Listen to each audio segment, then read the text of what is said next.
Historically, we are the debris, forgotten faces,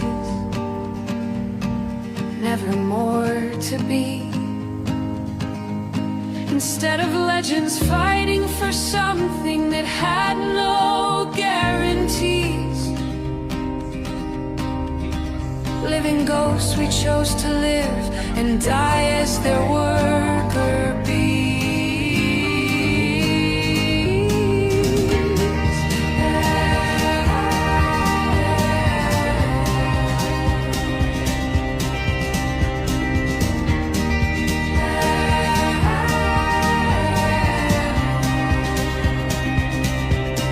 Why didn't we break out from their hide? Why didn't we follow our own sun to another life? Why didn't we scroll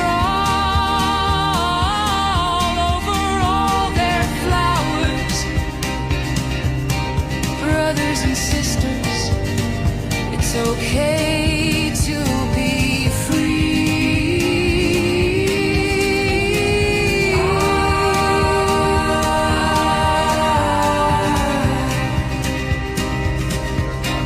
Brothers and sisters, it's time to be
Now, before we get started, I have to play the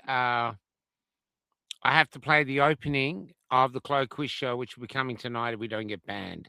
So this is the Chloe Quiz Show, and tomorrow's subject, open-ended questions, will be about sex robots and other devices. So I'll get Kelly to remove that comment, and then we'll play it. This is the look at that bee. Here we go. 172 A cup, or 172 centimeters A cup. And each brand has a set of heads.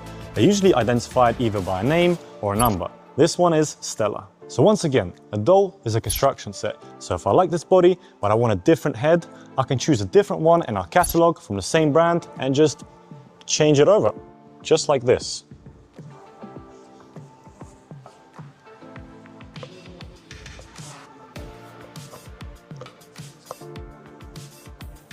And that's it. It's the quiz show on the Chloe. It's the quiz show on the Chloe. It's the quiz show on the Chloe. Oh, fuck! Is it only Monday night? It's the quiz show on the Clo. It's the quiz show on the Clo. It's the quiz show on the Clo. Oh, fuck! Is it only Monday night? It's the quiz show on the Clo. It's the quiz show on the Clo. It's the quiz show on the Clo. Oh, fuck! Is it only Monday night? His internet will lag and his prizes are crap. And I'm pretty sure he never took the fucking jab. But since you're all out of fuel because your government shafted you, where else can you go? So, roll up, ladies and gentlemen, and come on down to Cafe Locked Out, because It's the quiz show on the Clo. It's the quiz show on the Clo. It's the quiz show on the Clo. Oh, fuck! Is it only Monday night? come on, everybody, sing along! It's the quiz show on the Clo. It's the quiz show on the Clo. It's the quiz show on the Clo. Oh, fuck! Is it really only Monday night? Yeah, okay. So you can gauge the theme of tomorrow's show.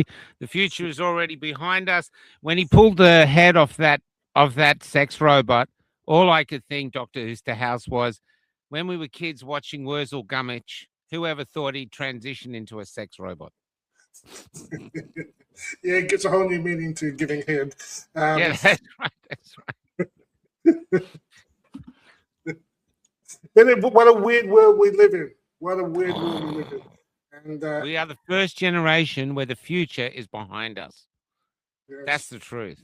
Now, we've got a guest today. Do you want to introduce her? I'll introduce her. You introduced Malue. And Okay, this is Malue. I don't know if she still is because we haven't had an update for a while, but she was the leader of the Danish, right?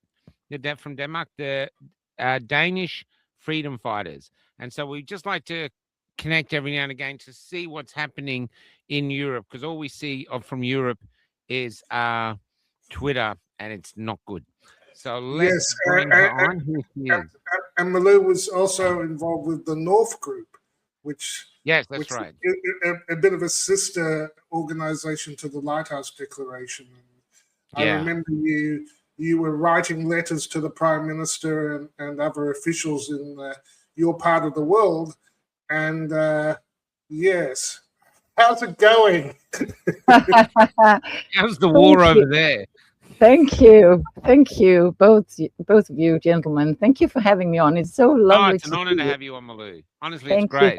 you. Yeah. Thank you. Yeah, it's been a while, but we follow each other online the best we can with the censorship and with the hacked accounts and what have we. Yeah, your Facebook account has been hijacked and Yeah, the Solzhenitsyn restriction, 10 years in a Facebook gulag. it's just amazing. Just amazing.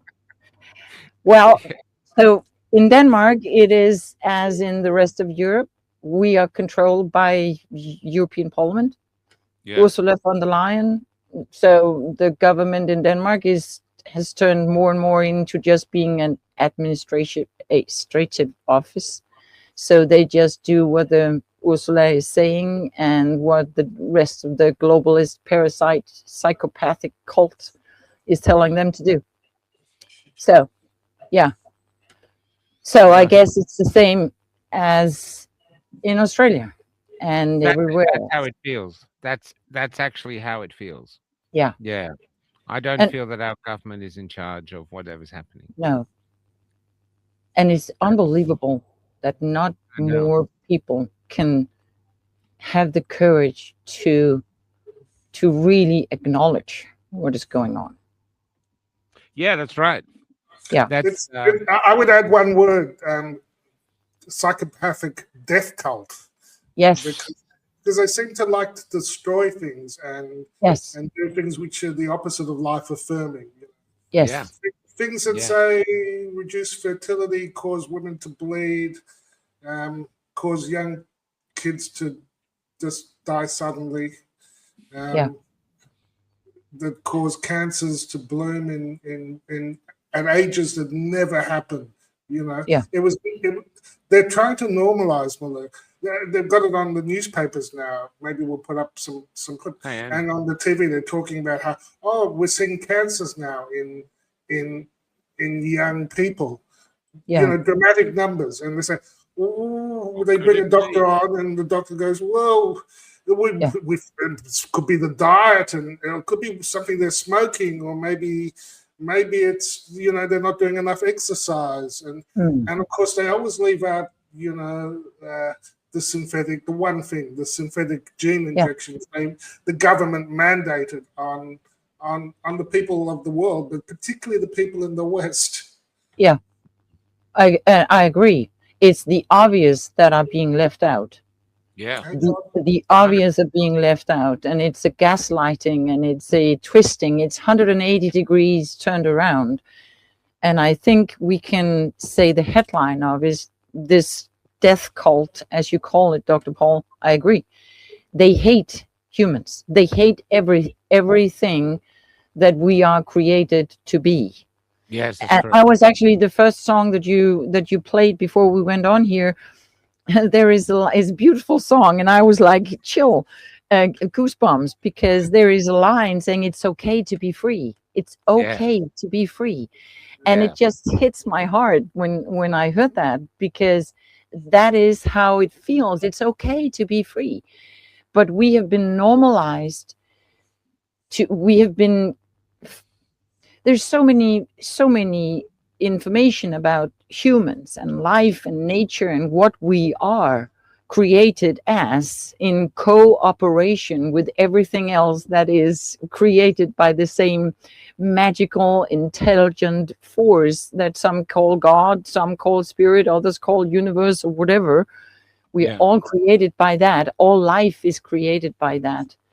But we have been trained not to know anything about it. We have been betrayed to not know anything about ourselves, and to go in this loop in a narrative that we need to give our power to somebody else who knows better of us, who knows better of our emotion, our thoughts, our behavior, what's best for us in every aspect of human life.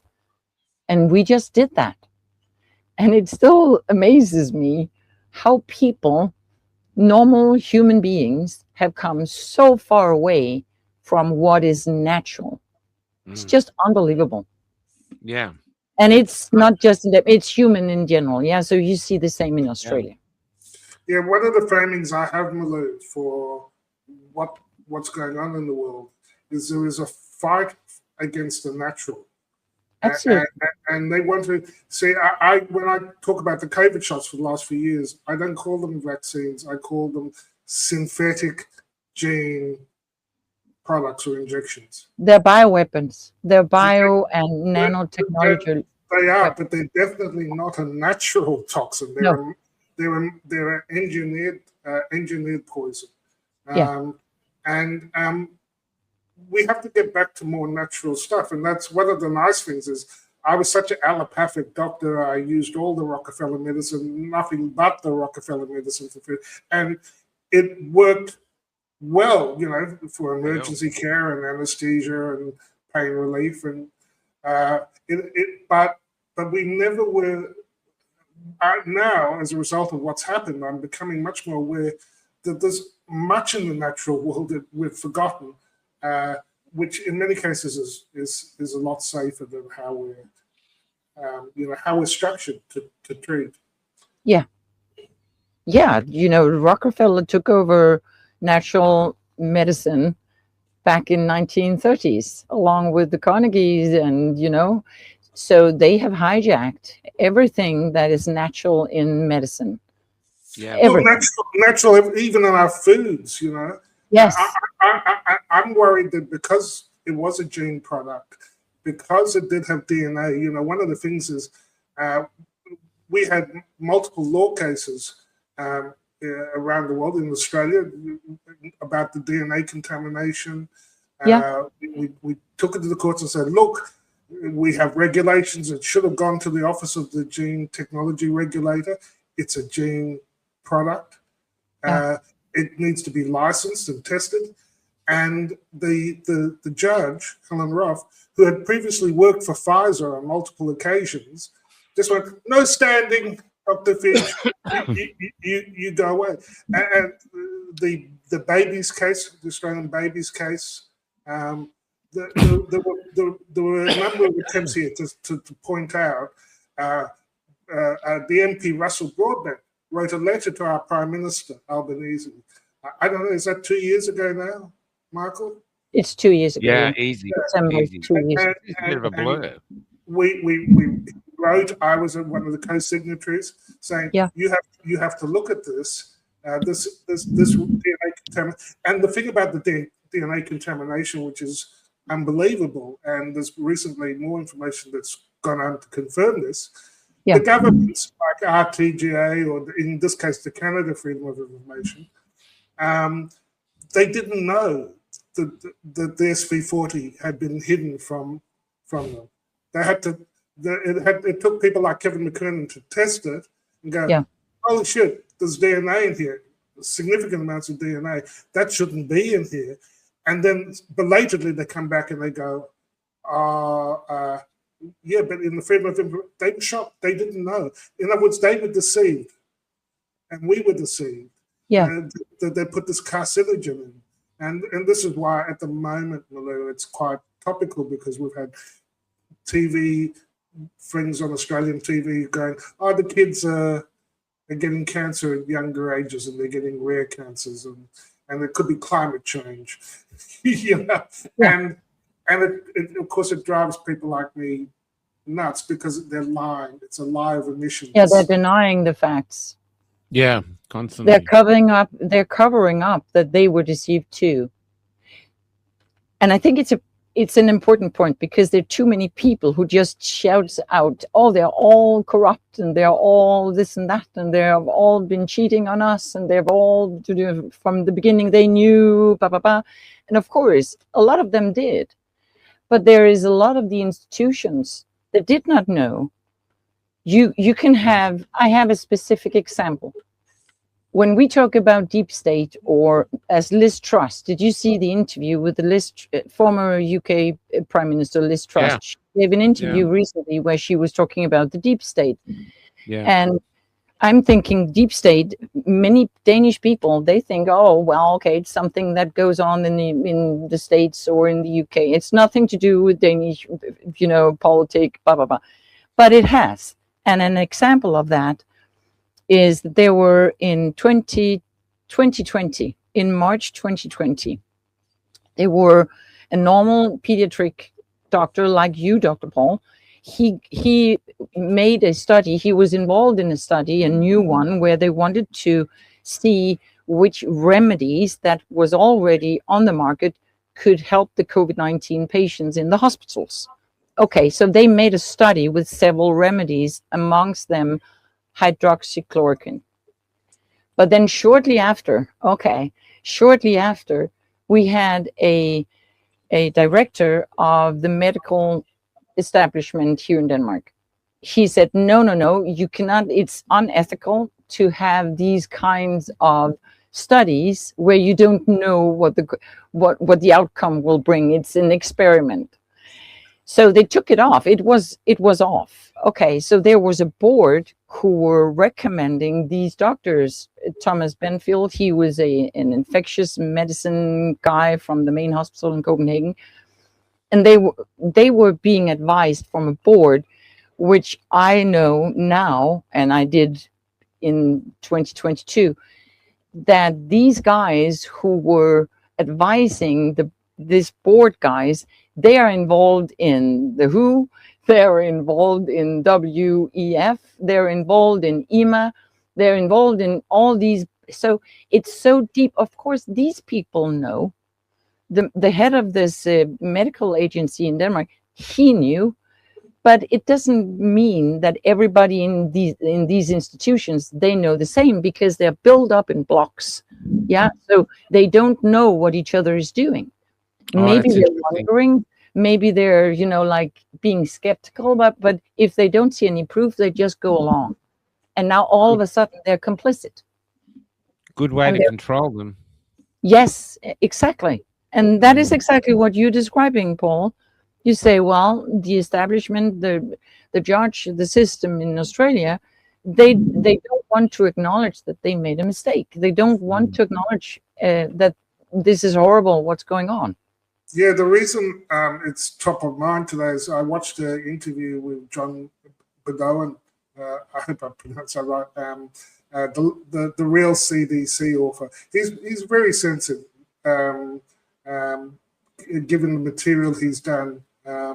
And in this podcast with Viva Fry, who's an American lawyer, he was talking about he did the stats in the American courts, and when people's rights were being attacked in 2020, there were in the American courts there was a lot of lawsuits, a lot of people challenging the masks and the different mandates and the vaccine mandates, and he documented, because he's an engineer, he did crunched the numbers, and it was like a 65% excess in cases. And so I think it's the same here. So one of the techniques of dealing with the thing is, no, they didn't get more lawyers. They didn't open up more courtrooms. They just got rid of cases. They basically, and this you don't have standing, which happened to all of us. It happened to me too in the courts, was a way of denying access to the higher courts. And so it's front in mind that this is an American statistics, but it happened to me here in Australia, and I bet you some similar version happened in Denmark, because it's a pattern of how they dealt with, they planned how to deal with the tyranny and how the courts were going to prevent justice, and that's still the case. Yeah, you lost your license, right, Paul? Yeah, He won it back in his pajamas. Yes, it's true. In 2021, I got lost my license, had an urgent hearing based on my Facebook posts, and they gave me 10 Facebook posts that was supposedly my heresy, and I went to the hearing. I told them all about the good news of early treatment, hydroxychloroquine, ivermectin, vitamin. I was like, do you want the evidence for this? I've got piles of documents supporting the posts that I made. No, they weren't interested in any of the evidence. No, it was all like news to them, and they just said, "Well, thank you, suspended," because I spoke against the rollout, and that's all they cared about. Censoring my free speech. But I was grateful, Malue, because it gave me an opportunity to as the first doctor to be suspended. It was a public process. There was a press release. First time I've ever had a press release, not a positive one though. And I put it on the record. And I said, look, all the stuff that people know now, it was a gene therapy, no long-term safety data, could produce cancer, hasn't been tested. It could be integrated in the genes, in the genome. We don't know. We don't know the fertility. None of that has been tested. And I said, thank you. Suspended. And then I sued them in the Supreme Court of New South Wales, and they had a change of heart, and they gave me back my license. And then when I wanted to pursue them for the unlawfulness of what they were doing, they said, "Oh, you don't have standing, doctor. We've given you back your license. It's all good now. You can go away. You can't pursue the higher courts to seek a redress from bad laws." So that's but there is something very profound to understand. If you can say that in English, it's very important to understand. That is that it's always the process that is the punishment. So it doesn't really matter if it turns out 3 or 4 years later, or 1 year later, or yet maybe tomorrow, or whatever. It's the process that is the punishment. And that goes for everything. Everything. So that's happening there in Denmark as well, because that's happening here. We've just had a psychologist or psychiatrist win her registration back after being suspended for 4 years. Yeah. And so that's it. But that's 4 years without any pay. I don't know if she's been paid any pay for her life destroyed, reputation destroyed. And now Yes. 4 years later, they go, okay, you know. Yeah, one thing is the payment, that you don't get any payment to earn. You can't earn a living. You can't pay your bills. You might lose everything. But another thing, Michael, is the reputation. It's actually the Fabian Society. They have this tactic that they are using exhaustions of their opponents. It's very clear. And Rupert Lowe was out talking about Fabian societies in the UK. Fabian societies is also in EU. It's a well-known tactic that you exhaust your opponent, and when you do that, they don't have any strength. They don't have any. It doesn't make sense to continue because you continue to lose everything. Yeah, it doesn't. So there is no meaning to go do that. Yeah, Dr. Miley Trin over here is a perfect example of that. Yeah. I literally think they're trying to get her to kill herself. That's what I think is one of their hopes. Yeah, you're right. One of the ways to do that is that we just comply. Yeah. Michael, have you frozen, or have I frozen? You're frozen. I might just pop out and pop back in. You're frozen for me too. You're Okay. frozen for me too, Michael. I'm frozen. Maybe for I'm you. frozen It might too. be me that's frozen. What happens if we both leave? Well, we can still hear you, Paul, so just keep going. If you can hear me, that's enough. But I'm on Starlink, so I should have excellent. I've got 2 Starlinks now, and it still doesn't get stuff. Yeah. No, this is something my computer's been doing. Oh no, Should I Paul, go out you're frozen and I'm frozen. So Malue is the only one that's unfrozen. Oh, I'm There you go. unfrozen. Okay, that's good. Oh, Paul's gone. We'll leave you on the tea as the You only. leave me on the show alone Yeah, that's right. That's right. with But, my you know, Australian there's other friends. things- It's nice. There's other things happening here. When we talk about the leaders, and I'm coming to the absolute realization that the truth is not wanted by a lot of people.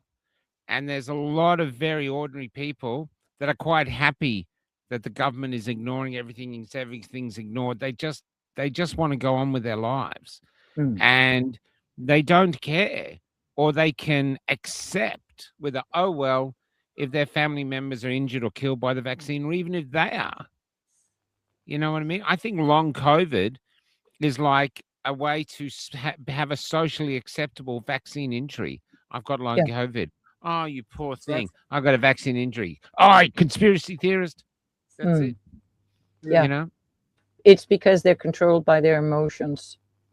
I have summed it up to 3 types of, and it sounds really hard, but I did. I summed it up to 3 types of people. And of course, there are nuances, but if we should just go for the headlines. First category is the ones that will always follow the guidelines. They will always believe that what the government is doing is good. They will always say to us that we are conspiracy theorists and we are crazy and, whatever. We should just be locked up and shut down. Yeah. Then group number 2 is a group that are afraid. Thanks, Valerie. They're confused, and they can't seem to connect the dots. They sense that there is something wrong, but they follow the crowd because that is what. Have to remember that most communication is online, and online you can control all the other algorithms and shadow banning and all of that. So the only narrative that they see is the government narrative, the deep state narrative. So they follow along, but they also look over at group number 3, which is us. Group number 3, they see that we are damaged. They see that we are not complaining like that, complaining and whining, but they see that there are really deep and serious consequences of speaking up. So they look at us saying, hell no, I'm not going that way, because looks like hell. Yeah. So what I think is important is that we continue to talk about hope. We've talked about that Yeah, before, continue. Michael. We've talked Yeah. before about having some kind of empowering way of looking at things, and it's hard to do if you need to fake it. Yeah. So it turns out, from my perspective, and it has been like that since day one, that this is a spiritual battle. It's a battle on the mind of us too.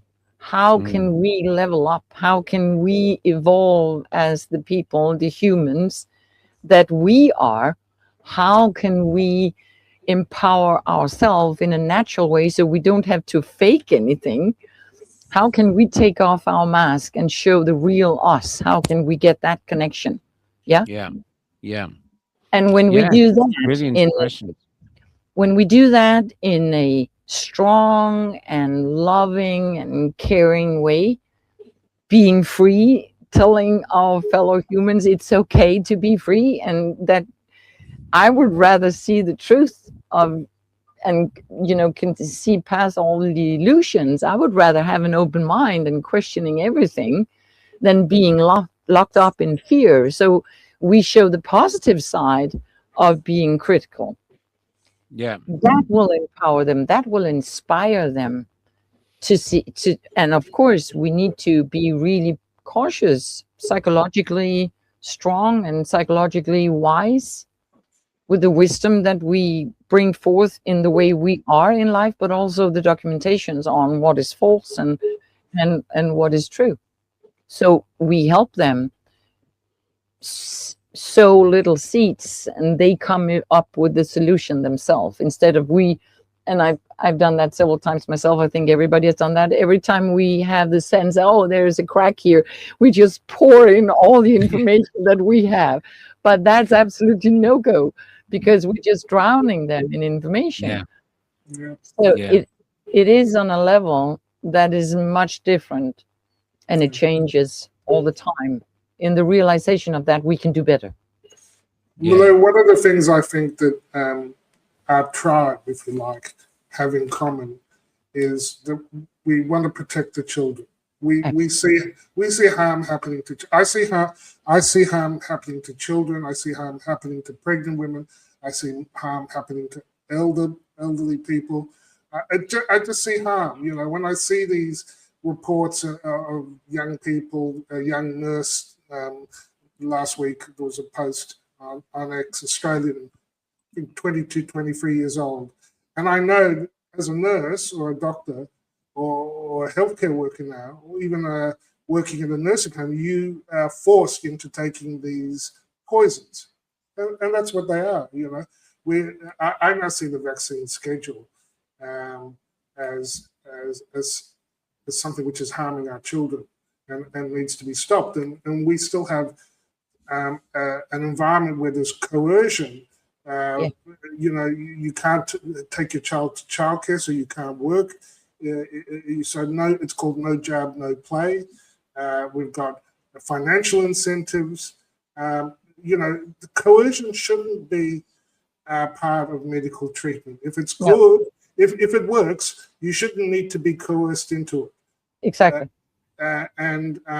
So freedom is the other thing that unites us. The people in Canberra were there because they were incensed by the mandates, and everyone who came into the camp at Camp Epic, they had big smiles, and everyone was being greeted as a new friend. Hundreds of thousands of them. But every one of them came in, and there was a welcome brother or sister, and we all knew that we were all there. We all were against coercion and mandates. So, and that battle is still ongoing. It's very much ongoing today, and I think that's where the battle is. Bodily autonomy. If we can't say no to something being injected in our bodies, it's sort of worse than slavery. We're already being treated like cattle. and people have forgotten that. So we have to stand in our human rights, and maybe a big part of it is just reminding people. We haven't forgotten that there was a world before this atrocity. Yeah, that's Yeah, right. there is human rights. We have our inalienable rights, and people just forget that. Yeah. There's- It's not that they've gone away; it's just that people have forgotten. Yeah, people And have forgotten that they have inalienable rights, and it's like it's too difficult, it's too big, it's too much of everything to go against it, because the consequences are so big. And there you have it again. It's the when you're being attacked on something, or when you're being prevented from doing your business or going to work or getting your children in school. We don't have these kind of laws here in Denmark yet. Maybe they will come one day, I don't know. But we do not have the same restrict rules. No jab, no, what did you call it, Paul? no jab, no play. No jab, no pay. We don't have that here in Denmark in regards to our children's vaccine schedule. We did during COVID, but they still say that it was your own choice. But if Yeah, you they say that here too. if you can mind trick people into believe that they don't have any choice, then people follow along, because there's too many. And then we go back to the thing about how we've been controlled during generations. We've been prohibited to get information about ourselves, how we actually function in our mind, our emotions, and in cooperation with the universe, and our inalienable rights. So there are multiple levels that have been hijacked here, which is why we can make it bigger and bigger and bigger in our conversations about how we are being enslaved and how we are being twisted, and all the psyop and the triple psyops and what have we. Yeah. I'll tell you, for me, Malue, I'll keep it simpler these days. And I know it sounds like I'm being repetitive, but protect the children. Yes. If we're not leaving a better future, for a better world for our kids, we're watching the disintegration of this world, you know. And about a week ago, there was a post. Have I got this queued? Maybe not. There was in Germany, the Robert Koch Institute put out their version of ATAGI, or the American ACIP committee, has now said that they don't recommend the COVID shots for any healthy person under the age of 75. So they're saying over the age of 75, we recommend the shots. But if you're healthy and you're pregnant, or you're healthy and you're not pregnant, they don't recommend it anymore. So there's already this tension now brewing between the German experts and all the other experts, because in Australia we're still giving these shots to 18-year-olds. But look again and notice, Dr. Paul, that from the moment that Robert Koch Institute in Germany, they go out with that kind of statement till the day where it's actually set in motion in each country, it can take years. It's the same with take a Palantir. It's a CIA-based company. There are more and more and more in all parliaments, in all states. I know in Denmark for sure they are. It's a CIA. Okay, so why are we? Okay, so let's say that I, or whoever else is talking about Palantir, that they really go into the minds of people. So they believe now we are a huge group of people that are well aware that Palantir is in Danish government. From that day until the day where they go out and they are being thrown out, it can take years. So again, that is the punishment. And then maybe it's too late, because for sure it's too late for the people who took these biological nanotech injections. It's too late for them, because they still have spike protein and nano whatever depending on, of course, which one of the three type of injections that they got. And for them, it's too late. But again, we need to look at it from, or we don't need to, but it's an option. It's an invitation. Everything in life, everything we see and experience is an invitation to have a look at everything that we experience from another perspective, saying, okay, we can either cry or we can laugh. We can either see all the obstacles or we can see all the options. It all depends on us, in our way of looking at things. As you said, Dr. Paul, thank God that you had a look into this. Thank God that this happened to you, because otherwise you wouldn't have woken up. Yeah. No, I mean, I was starting to get a little bit. A few years before COVID, I had the flu shot, and they were when they're doing their reemployment, they seem to care more about what injections you had than anything else in terms of the reemployment process. It was, and then I took the flu shot that year, I think 2018 or 2017, and I was in bed for a week. I couldn't work. It was the sickest I'd been. And then about 3 weeks after that, I got a flu-like illness. That was the worst flu I'd ever had. So when the following year they put up a sign on the hospital change room door that you needed to take the flu shot that year, or you would have to wear a mask when you saw a patient. I did some research. I looked at the efficacy. I looked at the research for masks and the ability of it to prevent flu. There were studies already that showed it didn't work. I looked at the flu shot and the Cochrane review. And I went, wow, this is really, really unimpressively useless. How do they get off mandating this with a shot that is so has such pathetic results? And we pushed back and they let go. They didn't, but I started to become already aware of the first taste of the insanity and the tyranny. And of course, it just got worse during COVID. But I never thought. I saw dead babies coming in, being rushed into the casualty, and it breaks your heart. And you're trying to resuscitate an already very obviously dead. Well, we're told it's recently died, and it's traumatic for everyone, not least the parents. And never thought to ask what's the vaccine history, but now. I think we all have a PhD in like people in our community are aware of the toxicology paper by Neil that they looked up for 5 years, peer reviewed. 75% of the SIDS happened within a week of their child visits. I mean, seriously. I mean, they have to do so much statistical manipulation to smooth out those bumps of the deaths, but I'm just sick of it. I'm sick of it, Malue.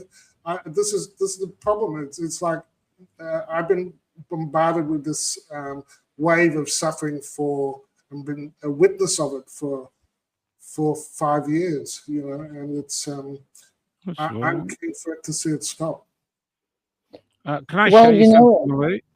This was so Paul and I met about 4 years ago. I was doing a podcast from Melbourne with an actor called Damien Richardson, who was quite famous, and he'd been cancelled as well. And we'd heard of this crazy mother who'd been deregistered, the first doctor, and we finally got him on. And he came on and he did this with ivermectin. Now, this is in a time when everyone was terrified. No one was wanting to take it. They were pushing it that it would kill you. If you took too much of it, chances are someone would put a saddle on your back and you could win the Grand National. And you wouldn't want to advocate for anyone to use horse paste, would you, Doctor? Just say weight loss. That's the selling thing. Weight loss.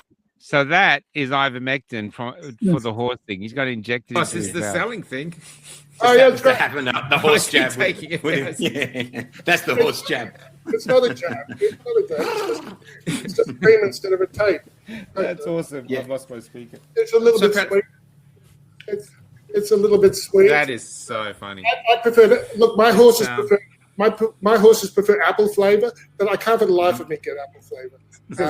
But lucky people get apple. But you can put on a slice of that.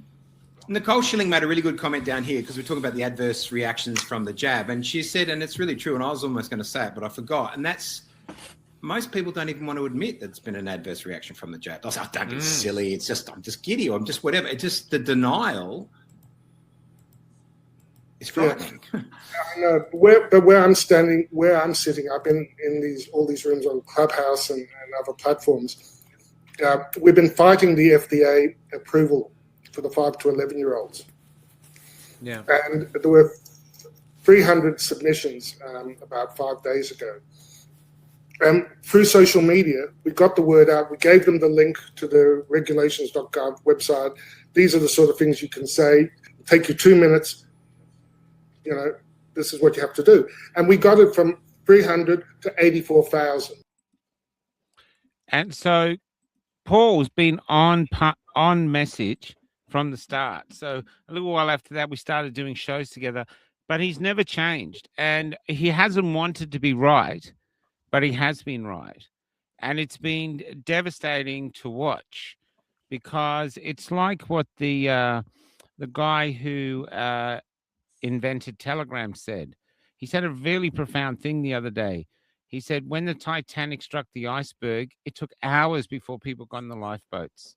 Yeah. They just sat there and say, oh, we're unsinkable, everything's fine. And by the time they realized it wasn't, they couldn't reach the lifeboats. Yeah. And what is that about? What is that about? It's all in the mind. They have it again. People don't want to face problems, even if the problem leads to their death. It happened in the in the ghettos when the Nazis surrounded the Jews in that ghetto. There was Jews escaping. Others refused to leave. They said the Nazis won't kill us, even though they were seeing them killing them in the street. Yeah. And it happened in Paris. You know, I interviewed a French resistance fighter the other day, Theus. This beautiful young woman is so powerful. And she said, you know, the French are full of regret and shame that they collaborated with the Nazis. They didn't fight them in this, and it's still there. So it's something in people. If there is one other way out other than conflict, a lot of people will take it. Yeah. I think the world, they've scraped back democracy. We don't have democracy anymore. Nope. And no one's even noticed they've scraped it away. And the people that I see, a vast majority of people, even if they complain, but a vast majority of people now think and act like serfs. And our prime minister and all the other things, they're lords, princes. Yeah. They can do what they want. They can even kill our children.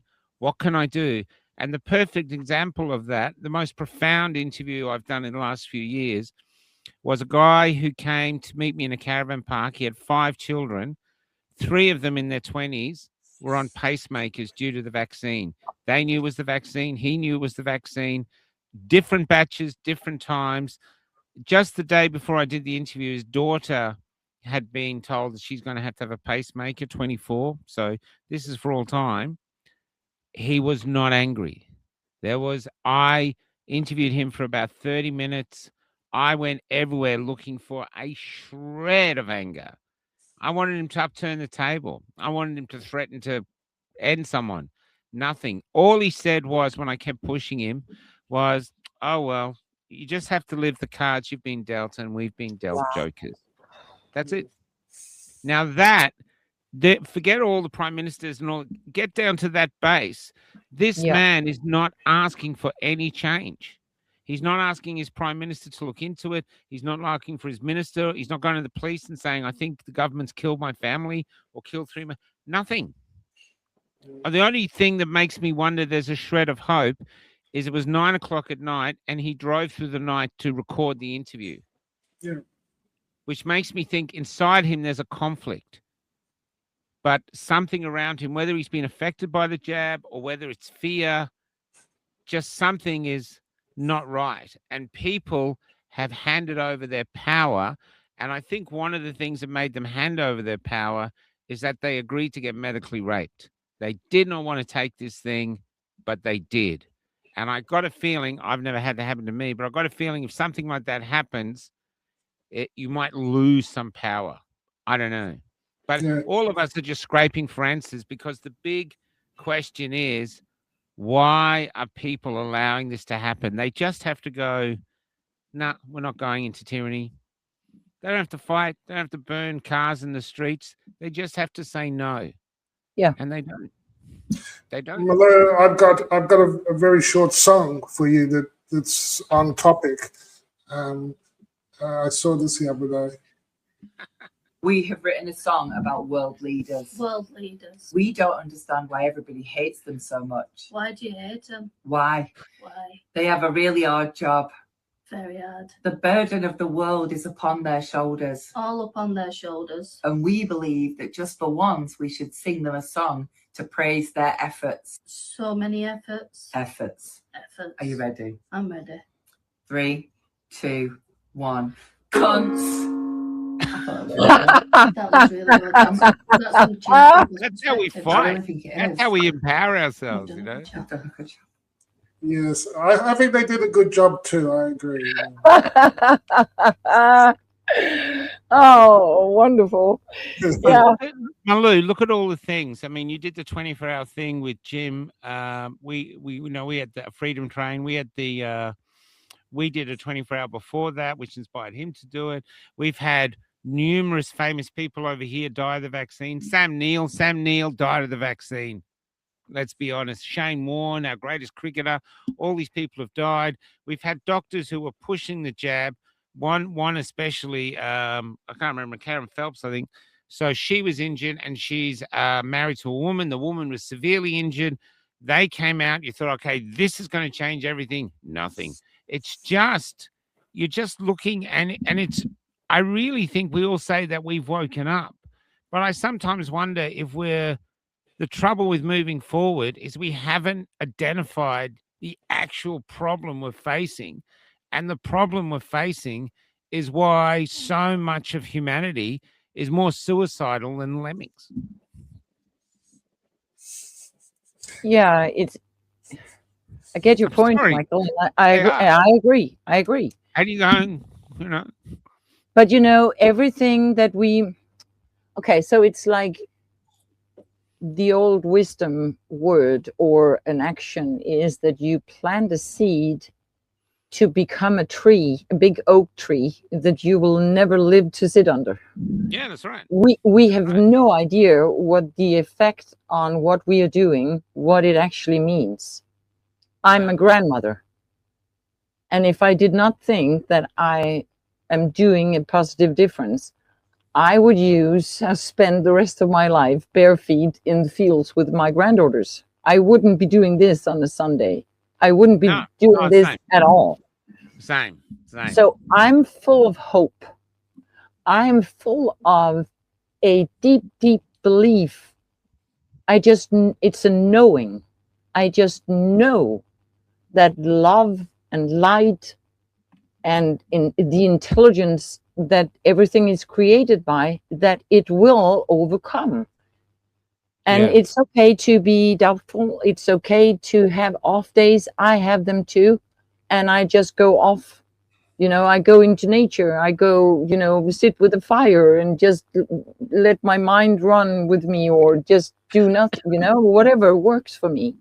I get stoned. You get stoned. Okay. I'm not in that group. But when we acknowledge, when we know how we function, when we know our minds, when we know our mental state, when we know our emotion, and we know how we are interpreting, how our minds, the brain, how it's actually functioning, we are interpreting that the interoception.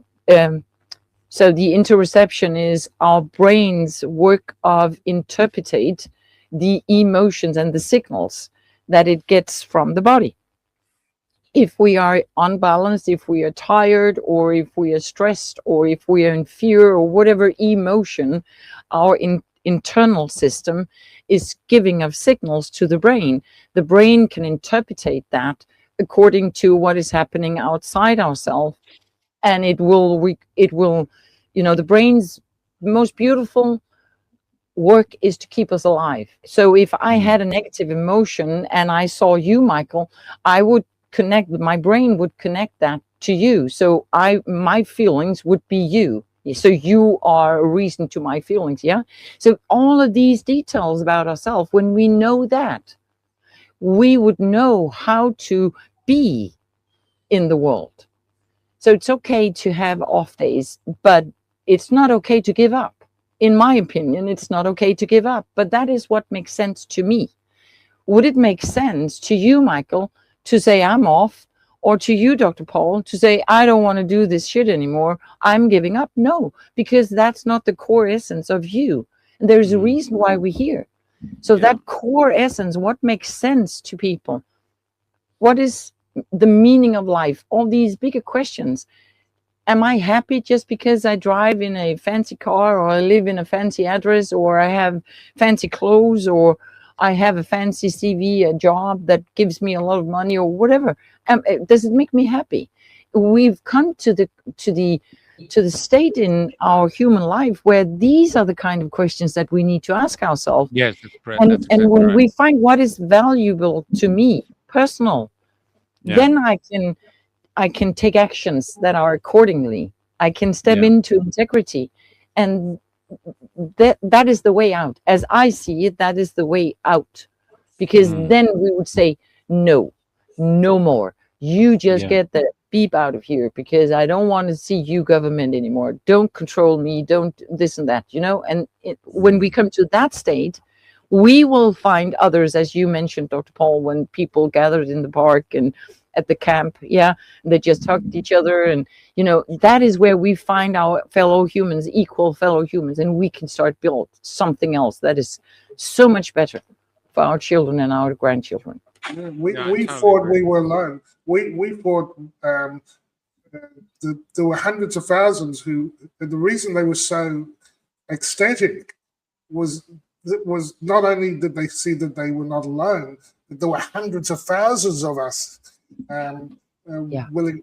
were drawn to that place and to march on Canberra and annoy the bureaucrats. No end. So that's what the people did believe that it was just them, because that was part of their psychological warfare. No, if you don't believe this, you're a anti-vaxxer, you're a deplorable. You're unacceptable. That's Justin Trudeau's word. You're a dirty Jew. He's like in pre-war Nazi. Look, I'm still fighting this war, Malue. Nothing's changed. I picked the hill. I feel like I was a sniper. I was one of the first to see the enemy army coming, and I started shooting shots, and they returned fire. But I don't feel like I'm alone now. I feel like there's, the epic, the hundreds of thousands in Canberra showed that we weren't alone here in Australia. And now there are many, many millions, if not billions of us now. And isn't it just marvelous? Isn't it just a marvelous thought that we are so many people? We are so many more now than we were yesterday, and the year before now, and the 2 years ago, and so on. We continue to be more. So that means that we are so lucky, that we are so, it's just beyond belief that, one, that we are here now, but two, that we actually are capable of being on the right side. It's just freaking unbelievable. And I am so fucking proud of it. Sorry, my French, but I am. Instead of being, you're almost required to swear in the cafe. Right. Europeans swear so well. It's so sexy how Europeans swear. I'm being yelled at because I swear. I love swearing. So, swear on the show. Honestly, if you go on Hoodie show, you can't swear there. He's got a jar, you got to pay. On this show, we swear like crazy. We don't care. Oh, good. There's plenty to swear about. We have meetings. I meet these grandmothers, and they go, I've never sworn in my whole life, but I'm so fucking fed up with this government. I swear all the fucking time now. Yes. That's what they tell me. And like you know 80, what, 90. They've never it's sworn ever, and they but swear and it's swear and totally swear. okay to be angry. It's Yeah, totally okay. And I want to damn comment right. in regards They're to killing us. yeah, they We are. live in a Y- death camp. Look at this today. Look at Yes. this. New Zealand violinist Jenny Banks has died at age 42 after a battle with dementia. Bullshit. 42-year-olds don't die of dementia. No, And we they got don't. young kids. We got young kids with high blood pressure, 11 and 12. They don't know what caused it. It's bullshit. We all know what caused it. Yeah. We're living in a death camp. I Yeah. wrote a piece the other day, and it starts off, whoever thought we'd reach a point where you could tell people we're living in a death camp, and the correct answer is yup. Exactly. That's it. We There's do. no shock. There's no this. Everyone's adapting to it. Yeah, this is Yeah. just how it is. You know. And I think regarding the father that you mentioned earlier with the 3 children out of 5 that were having pacemakers, this numbness, Okay. it's the opposite of being angry. And there has been, I'm from 1971. Yeah. So I'm turning 55 this year. When I was a child, when I was a child, we didn't do that in my home, but I know that there were a lot of my mates and my school friends and so on. They were taught that when you're angry, go to your room and come out when you can behave. Okay, that's social engineering, social what do you call it when you what's the word for it, when you're socially, your behavior is being steered. Yeah, it's the same they do today. Okay, but that means that the emotion of being angry, that there is something that is unrightful, that's something that is wrong. I feel it as an emotion, and I want to bring it out. I want to talk about that I am angry because of X, Y, Z. It's like not allowed. And I remember in the early days, because I started being pissed off, I was just like, bring it on, you beep. You know, the day when our government closed down the country, there were so many people around me saying, no, take it easy, Malue. Don't be so mad. Don't be so. I was furious, and I've been furious ever since. But I control that fury, that anger, because I don't go out and burn down things. I use the fire to make it, give me heat and have a cup of coffee, that kind of. We can choose the way we use our emotion, so it can be either destructive or constructive. Yeah. So the emotion of being angry, we've just been taught that it's not okay. It's not unacceptable. It's hard for other people. I cannot be near you because you're angry. It makes me hard for me. That's bullshit. It's just utterly bullshit. But again, it's a societal problem. That's the way we have been taught as humans to be controlled. So it's just one thing. Yeah. So when people don't know their emotions, they can easily be controlled. It's interesting, I wrote a piece the other day over something I've been thinking about a lot. I won't get into it deeply today, but I'll send it to you, Malue. Yeah, and thank you. It's called "Meet My Imperfect God." And Make what my it's saying, imperfect God. meet your imperfect God. And Got it. what the theory is that a perfect God is the God of slaves, because it actually says you can't do anything. Everything's pre-written. A serial killer is no more guilty of his crimes than a baby who just filled its nappy, because everything's pre-written. You're just an actor drifting through a script you can't change. Like An destiny. imperfect God says that there's no perfection, meaning there's no end destination, meaning that the future is unwritten, and God might be behind you like a wingman or a cheerleader or a coach, but he can't actually, you make the decisions yourself. So what you really have in a universe with an imperfect God is great freedom, because you are the navigator of your own life, because he or she or whatever has given you free will and choice. And you got all these billions of animals and everything making their own choice. He can't possibly, or they can't possibly understand what could happen next, which makes us free which if we want it, we can empower ourselves by standing up Yeah. to whatever's facing our way, because we are it. So Yeah. it gives you the incentive to be far more powerful than if you are just trapped by a perfect God who basically says, look, you've been born full of sin, and all that's you've been born full of sin, and don't do anything because Jesus is coming eventually and he'll fix it all up. So just sit there and take whatever shit they Yeah. hand out.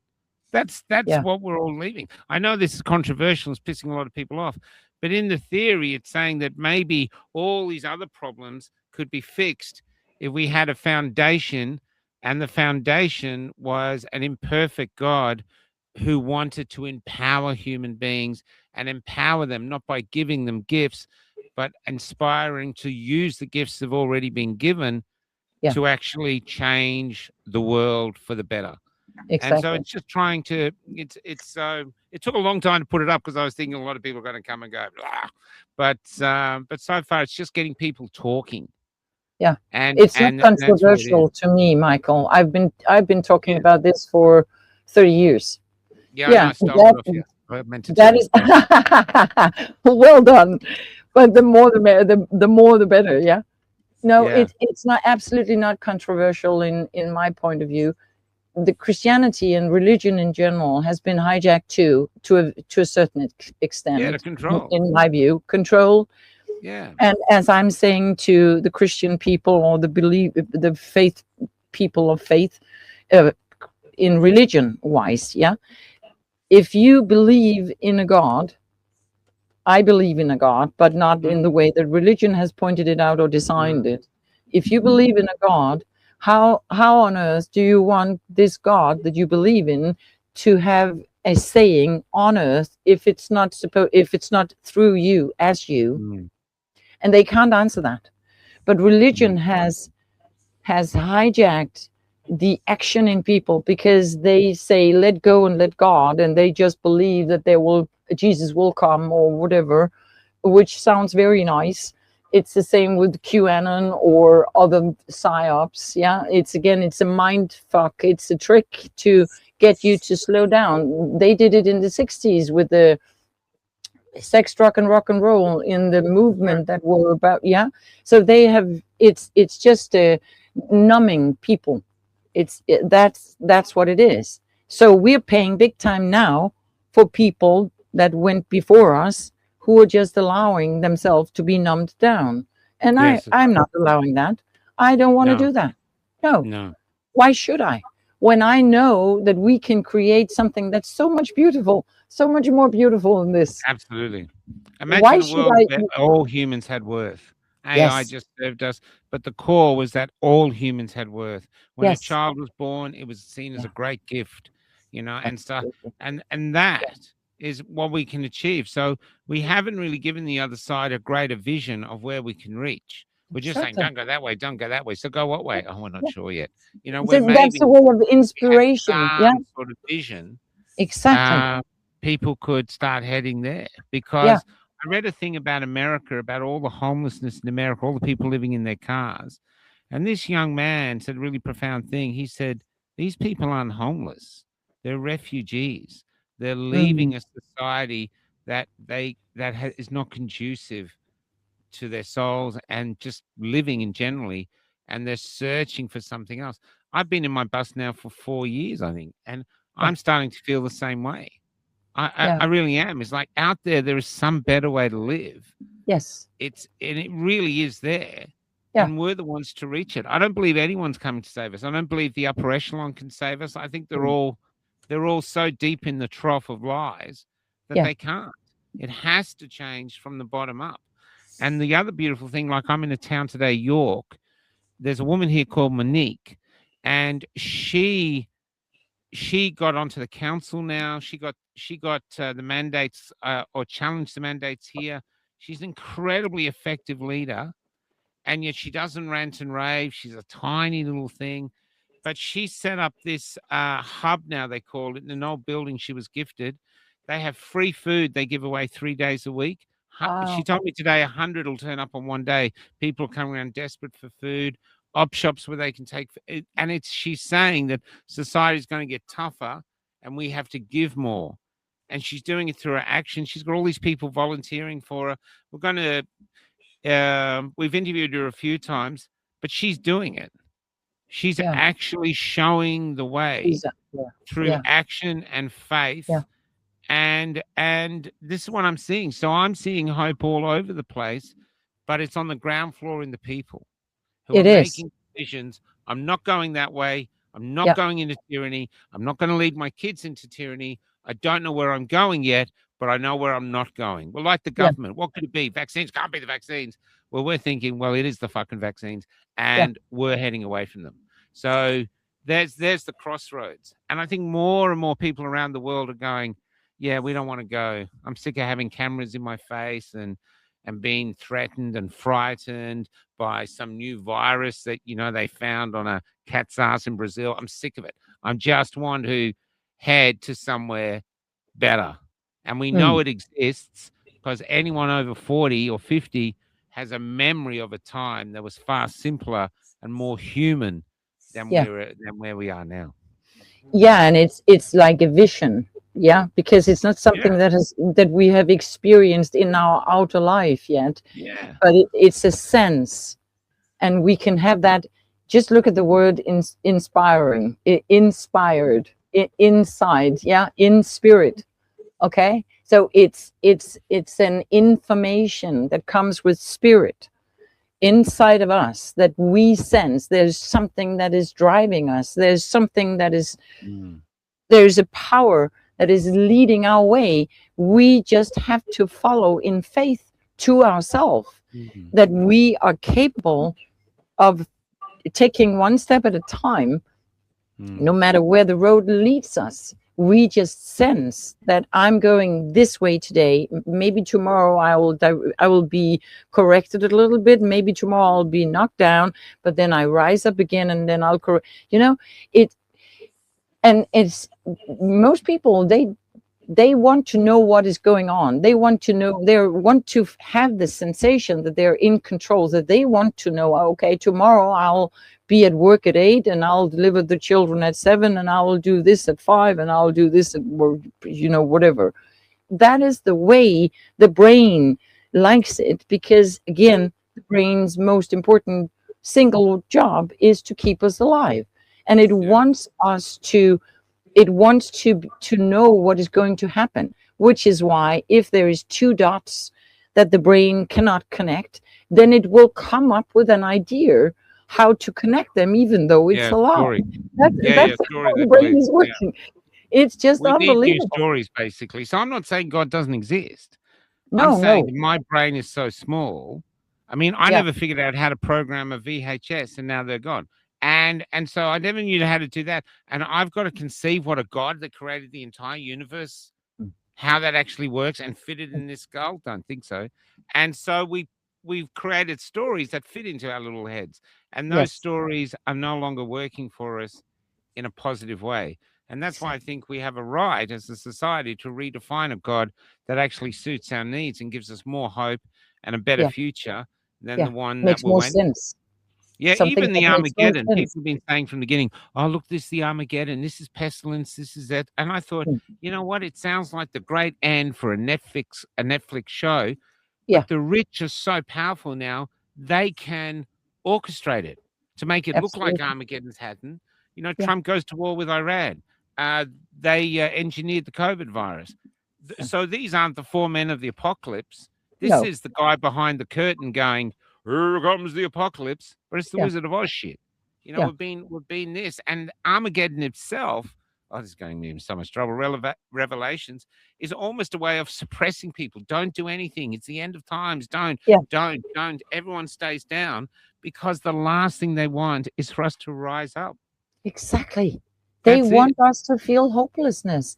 They want us to feel that no matter what we do, we don't have a chance. No matter what we do, it won't have any effect. So even the so-called woke people, not wokeism people, but awakening people who calls themselves awake here in Denmark, more and more I hear them, I see them, I read what they're writing on Facebook and other social media. Well, don't bother, Malou, because it's too late, too little, too blah blah blah. And I'm like, no, go fuck off, because I don't want to hear about it. Seriously, if you have that belief, then you go do that. But I'm going to do Yeah. something else, and I will not let myself be like it's being injected with an energy that doesn't bring me anywhere. Why should I? Great. Why should I let myself have a belief that won't bring me anywhere near a meaningful, beautiful, loving life? Why Yeah. should I? It I doesn't didn't come make here to sense. give in. I could make the argument that we are going through Armageddon, or whatever that Could be. but years ago, when I used to be quite anxious, and I'd be stressed about all the multiple forms of that the end of the world could take. Yeah. And then one day I realized I'm going to die. We're all going to die. Yeah. That's it. And you know what? That's an Armageddon that's guaranteed. Hmm. You know, Yeah. Whether it's just me on my own, or whether it's 7 billion of us blow up with a nuclear bomb or a meteor, it's still a shade of one day I'm going to die. And guess what? Once you accept, yes, I'm not here for forever. One day I'm going to die. It's a question of what if Armageddon's 3 days away. I'm not going to be doing much different. I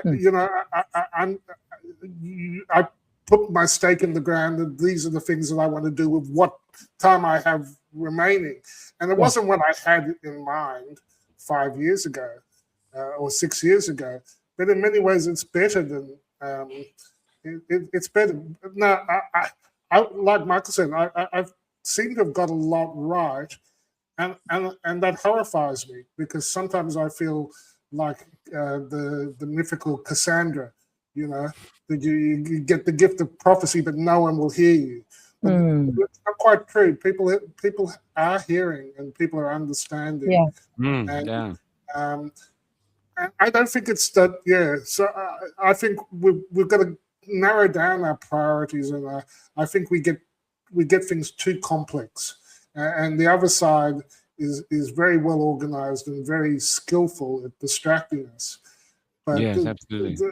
And that's why I think we just have to keep coming back to if my last days on earth are here to protect the children and mothers and the rest of us, that's as good as it gets.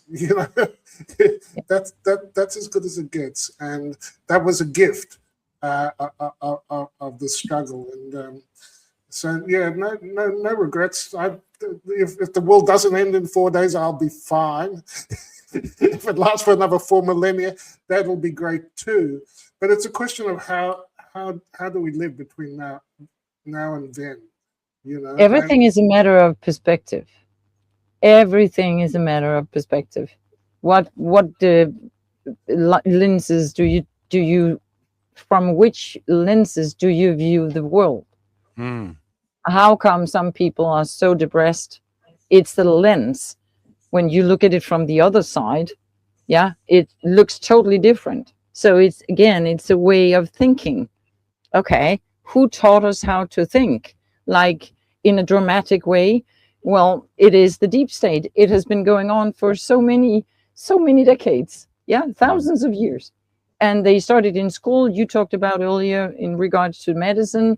We have it in the entire university system, the school system.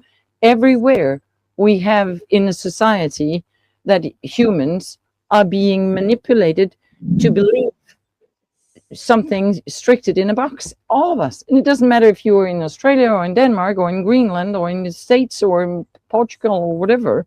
We are all in the same hysterical, how can I describe that in English? It's like an underestimating. Can you say it like that in English? We have been dumbed down not to know anything about ourselves, not to believe anything about ourselves. And it's cold facts. how our Yeah. brain is working. Do you know Dr. Michael Nels from Germany? Yeah. I just love Dr. Nels because he's so factual, straightforward, talking about hippocampus in the brain, how it has been attacked with spike protein that doesn't, it makes a cytokine storm that attacks the mental immune system. So people have now lost the ability, or it has actually been shut down, the ability of creating new neural cells.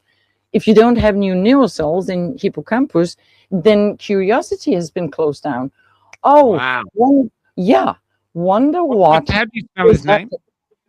His name is Dr. Michael Nels. Yeah, he has a book called The Indoctrinated Mind. The Indoctrinated Brain. Yes. He has been on Tucker Carlson. He's been on. Never sleep in slumber with us. He's been on several podcasts. He is so brilliant. It's so brilliant because it makes us okay. Now we can connect those dots. Why are people? Why don't the jabbed? Why don't they ask any questions?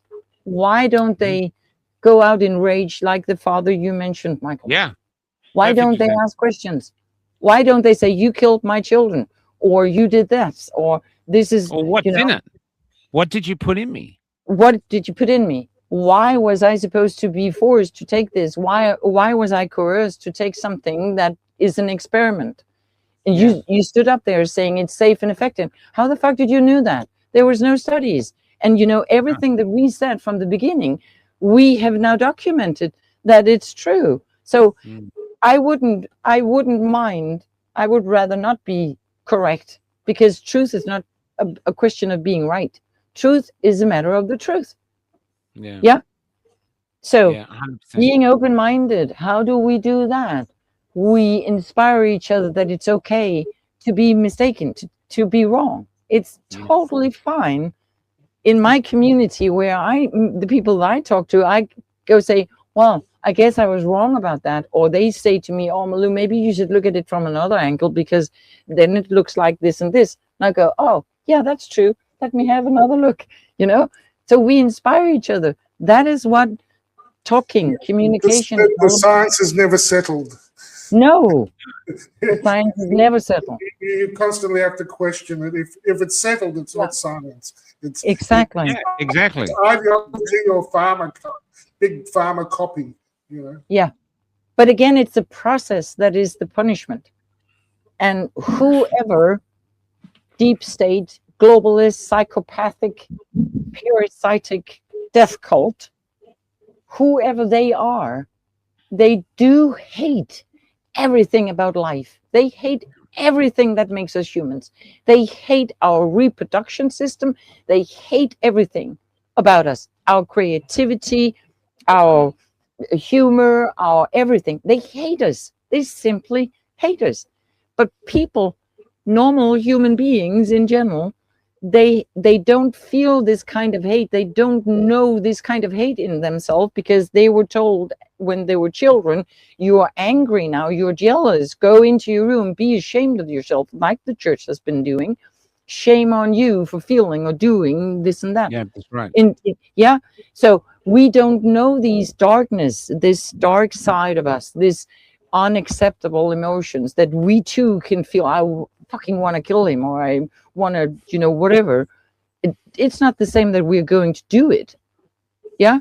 But emotions. So we do not believe that there are evil out there. We do not believe that there are evil in other people, because we have suppressed our own ability to feel evil emotions.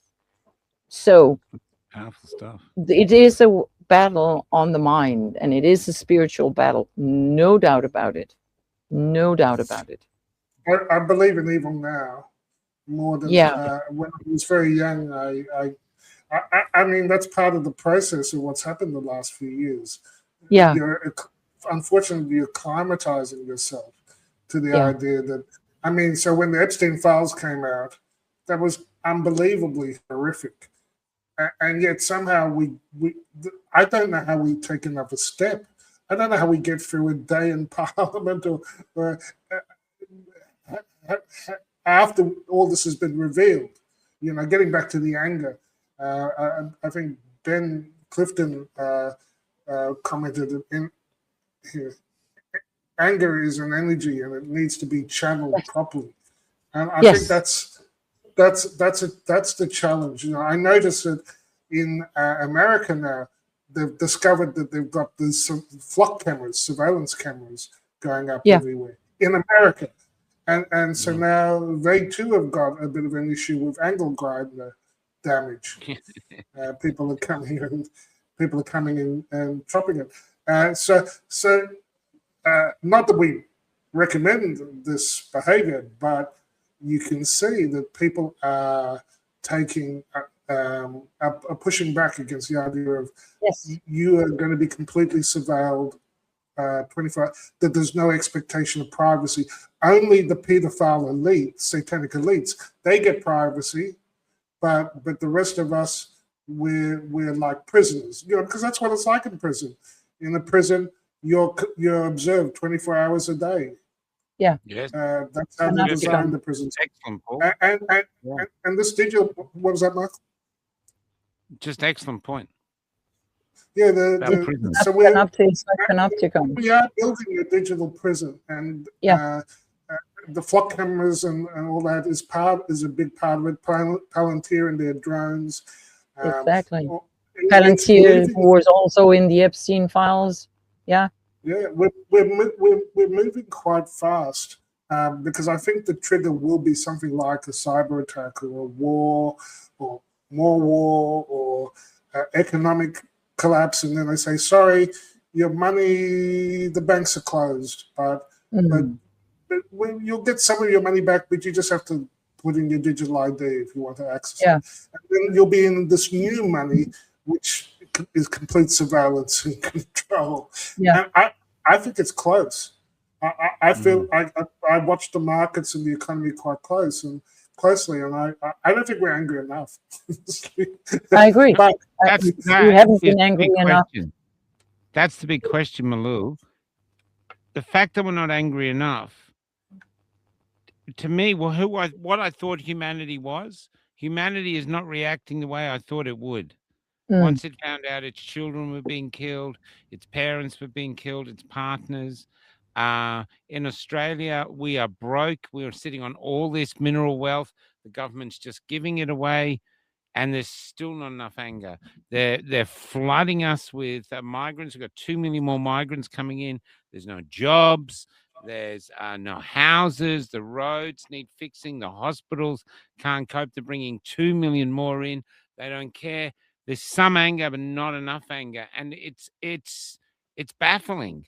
People just walk around as if everything's fine. It's like you're caught between two nightmares: a nightmare of what's actually happening, and the nightmare of actually watching people walking around like they're in a scene from The Sound of Music before the Nazis turned up. It's just you're just baffled all the time. You know, it's just staggering. Not like the doctors who are baffled with all the banknotes. The doctors, we don't know what's causing it. There's stuff like this. We've been setting up things like here. We're trying to get our doctors together called HIP doctors or Hippocratic doctors who refuse to betray Step the away from the Hippocratic Oath. Yes. So we've got that, and we thought if that could take off, we're talking to a few other doctors around the world. Maybe all the doctors that did it around the world could come under that, which would be something to be, something to live up to. Join that band. And same for nurses and psychiatrists and stuff. The Hippocratics. It means you are something. You want to be in this thing, you have to live up to the Hippocratic Oath, no matter what opera does. Yeah. But look, apart from what's happening, I don't actually know anymore what's happening. I've given up trying to understand. I know something's happening. Is it driven by this small group? Is it organically happening because this is just what happens to humans? I don't know. It's are we two different species of humans? One that just, it just sees things differently than us. I don't know.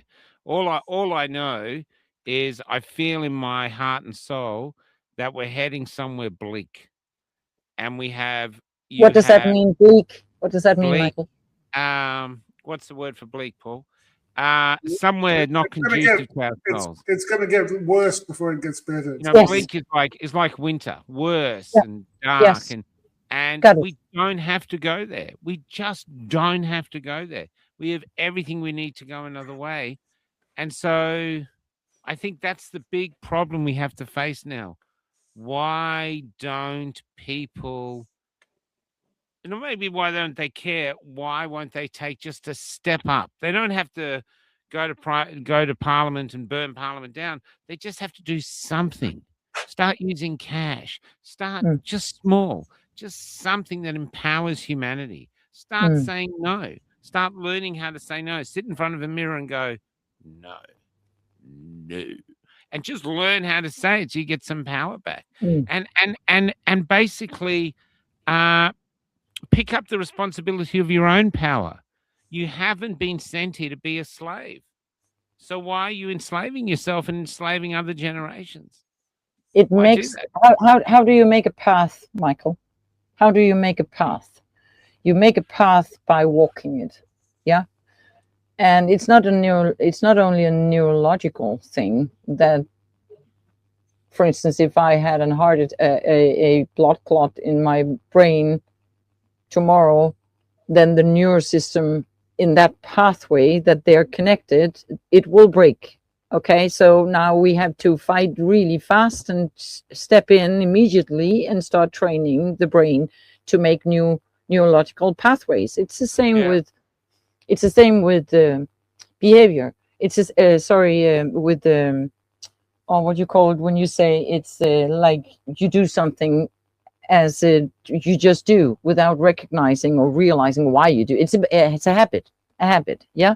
So you make habits by just doing it.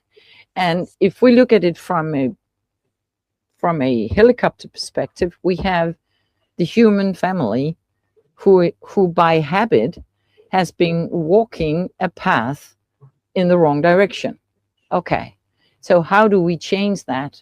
We do it one step at a time, one person, one human being at a time.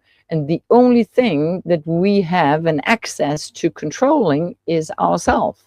But if people don't know, and they don't, that they can actually know themselves, they can control their emotion, they can learn to step out of a trauma, they can learn to step out of a belief that is dumbing them down, or a belief that is not empowering them, or whatever, all these things that all of us are filled with.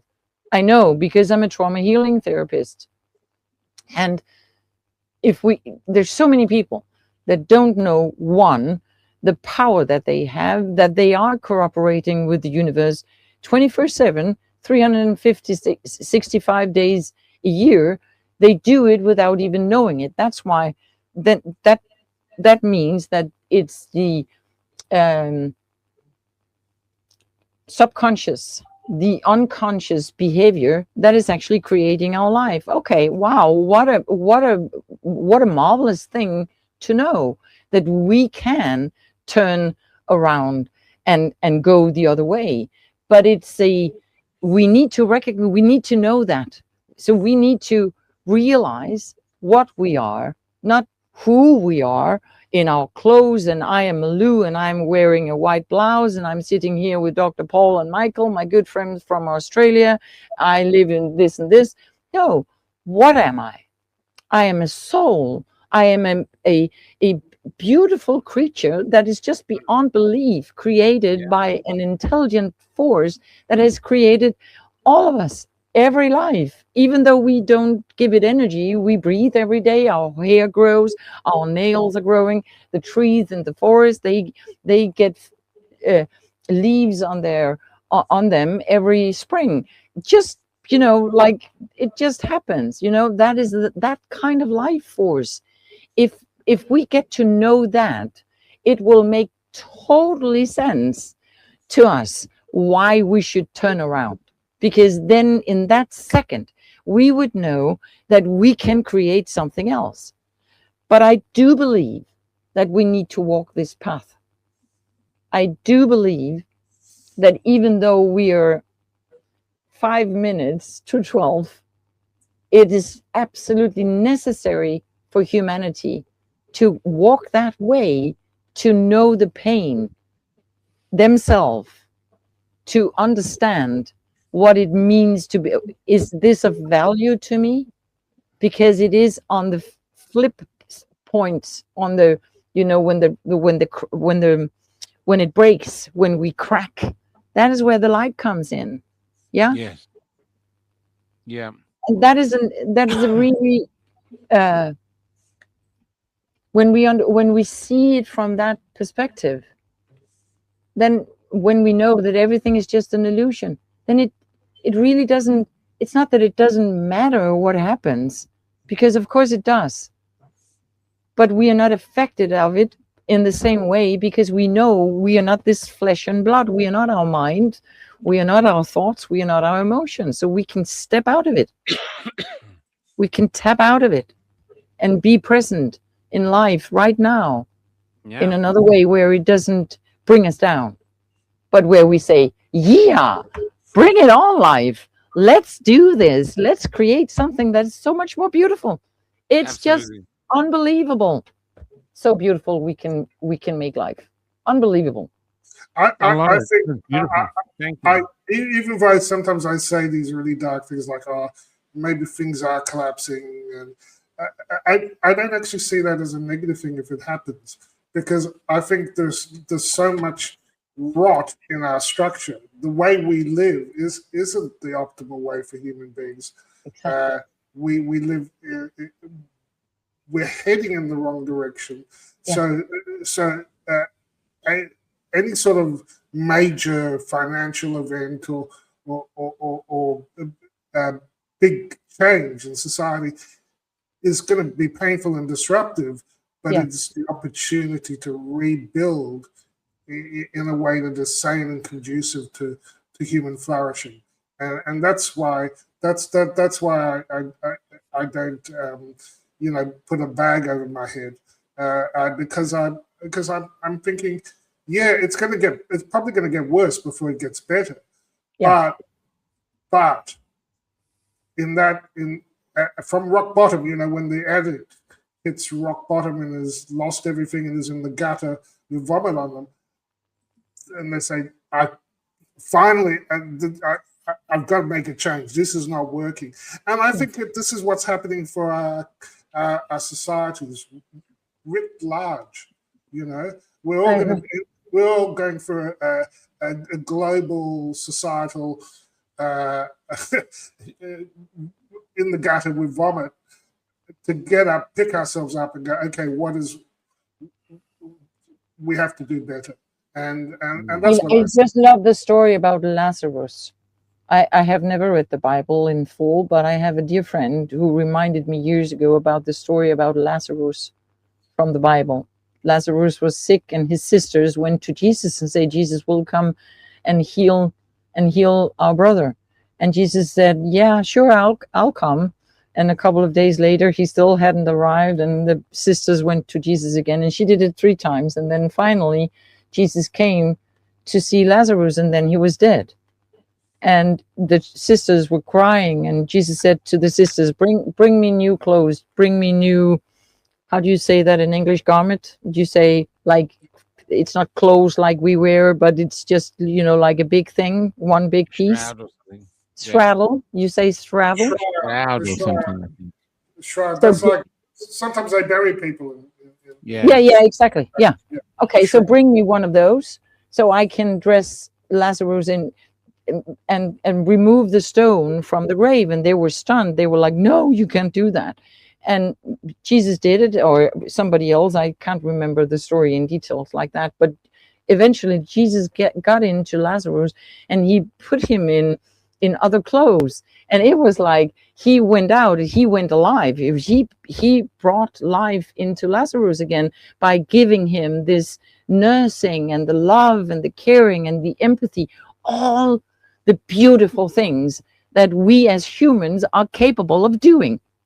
And that is what we do when we find somebody in the gutter. I have been there too. I was lifted up by friends. I'm all emotional now because it's so beautiful when you experience that you have actually loving souls around you, that you are so lucky to and so gifted that you can call them friends. How big a blessing is that? You can call people friends that are actually doing that to you. They're putting you in other clothes like Jesus did to Lazarus, and I was alive again. Yeah, we do that to each other. We bring it paid forward. We do that to each other when we find somebody who is in the gutter because all of this has struck them. All of this has hit them to the ground. But again, it's an example, not just for people themselves, but also for others who are watching, saying, we cannot have a society where we are supposed to be the most brilliant creature on earth, and then we are doing this. What the fuck are we doing? Yeah. We need to go all the way out there to see how we treat the animals and the forest and nature in general, how we treat the fish in the seas and all life. It's unbelievably evil what we are capable of doing, and we think it's good. But when we understand that we cannot use anything that we do not know that we have, we cannot use any power that we do not realize that we are, then we become, okay, I want to know more about myself. It's not about the digging in your own stomach. It's not about the ego or being hybris. It's not at all, because it comes along with humility, and this absolutely how do you say that, basic thought and idea, and knowing that I know absolutely nothing. I know zero.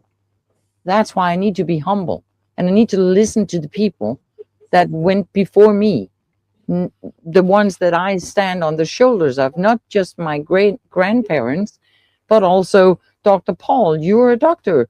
I'm humble because you're a doctor. I know nothing about that. Please teach me. Please, that whatever we know, we are humble and say to the people we meet that know something that we do not know, instead of saying, well, you know something, you think you're too smart, and because we realize that there is something here we don't know. That's nature doesn't do that. When there is a branch on a tree, let's see a branch above it that is longer and higher up, the branch go, oh, that's possible. It's also possible for me to go up there. So I want to grow. Yeah. But that's not what humans are doing. Humans are saying, oh, you think you're so smart, Dr. Paul. Let me dumb you down because you are not supposed to believe that you are anything more than me. What the fuck are we doing? It's crazy. And that is something that we need to realize about ourselves. They don't have to do much work to dumb me down. I think it happens spontaneously. Yeah, we can all be hit by something, every one of us. I think that's beautiful what you're saying, Malue. This is what we have to do. Why are we Yeah. here? Even Yuval Harari said that. I mean, he's on the other side. Even he said humanity's now been asked the really tough questions that philosophers have been pondering for millennia. This is it. Do we want to be humans moving forward, or do we want to be whatever they're changing us into? Yeah. This is where we're at. I'm choosing being human with all it takes. I told Michael I watched a sci-fi show. I don't normally watch shows on thing, but it was called Pluribus. I don't know if anyone's watched it on Apple TV. And I just loved the plot because it was all about it had aliens, it had RNA, it had all of humanity, the plot goes, became synced. Like every human became connected through this RNA, alien RNA that came from a signal from space. And in some ways, it's the collective utopia. And I can see it, but people lost all their individuality. And there were 7 people on the whole planet, or was it 12 people or 13 who weren't affected by the alien RNA, and they were still individuals. And the tension between this one single-minded collective human versus these several individuals. I think that's a big thing, because people get lost. They think there's left and there's right and there's this and there's that. And it really, I think the real battle we're facing in this moment in time is, the rights of the individual versus the rights of the collective. And COVID was just another example of the collectivists saying, we know what's right for you. You do it for the greater good. Yeah. But that tension hasn't been resolved. And America and the West started on the basis of individual rights and freedoms. And we've gone far too far into the collective side. And that's, I'd be interested if anyone else has watched it to see, because I think I thought I'd start watching it, actually. I think it's fun, but because in some ways, in this collectivist vision in the show, everyone knew everyone else's memories and emotions, and in some ways it was beautiful. You could see it was alluring. They were efficient, they were ethical. It was almost like a utopia, except that they'd lost individual ability to act. And so anyway, I float that out there because I think I'm a great fan of Edward G. Griffin, who wrote The Creature of Jekyll Island, and he taught us that, we're using the wrong labels. We left, right, communist, Nazi, whatever, and really it's just, do you stand for individual rights? Yes. Do you stand for being natural human? Do you stand for the inalienable rights by natural law given by the creator of every life, every life? Yeah. Why should we give that away just because the world now doesn't hand it over to us freely? Why should we give it away just because we are fighting for it? Why should we stop? Why should we ever stop? It's just, I can't get that in my mind. Why are people stopping? Yeah. Of course, it's an incentive for me to do what I do every day, from the moment I wake up to the moment I go to bed and sleep at night. It's my grandchildren and my children. But even though in the case that I had a life where I didn't have neither or, I would still do it because I am so, it's this feeling of being humiliated. It's so, how do you say the opposite of being something that is filled with dignity? How do you call that? The opposite of being ashamed? What? Ashamed. No. When somebody's treating you with dignity, what is the opposite of that? You're being treated not with dignity. Do you have a word for that? Disrespect. Disrespect. Thank you. Yes, it's disrespectful. It's so disrespectful. And of course, if we as humans in general have learned that we don't have any worth, we need to follow what everybody else is doing, otherwise we will get in trouble. We need to sit still on the chair in school and do what one person is saying, no matter if our energy is for something else. The difference of children, especially with the boys. What on earth are we doing putting little children in school from they're 6 years old, telling them to sit still 4, 5, 6 hours every fucking day? How idiotic is it? And there's so many of these types of examples. It's an indoctrination that you don't matter that much. So you need to behave and be put in a box where you just walk in the same line as everybody else because you don't matter as an individual. And it's a lie. It's such a lie. Do you know, Malue, if they could, if I've known for years that they can grow other mammals in artificial wombs. I remember Yes. seeing a calf in a big plastic bag, years ago. So if they could ever, and there are people who are trying to, proposing that you can incubate humans. Yeah, You do that with humans too. You do that with. My point is, if they can do that, I think technically they can. I bet you they'll start programming that human before it's even one cell large. And then when it's even clumps of cells, the programming will start.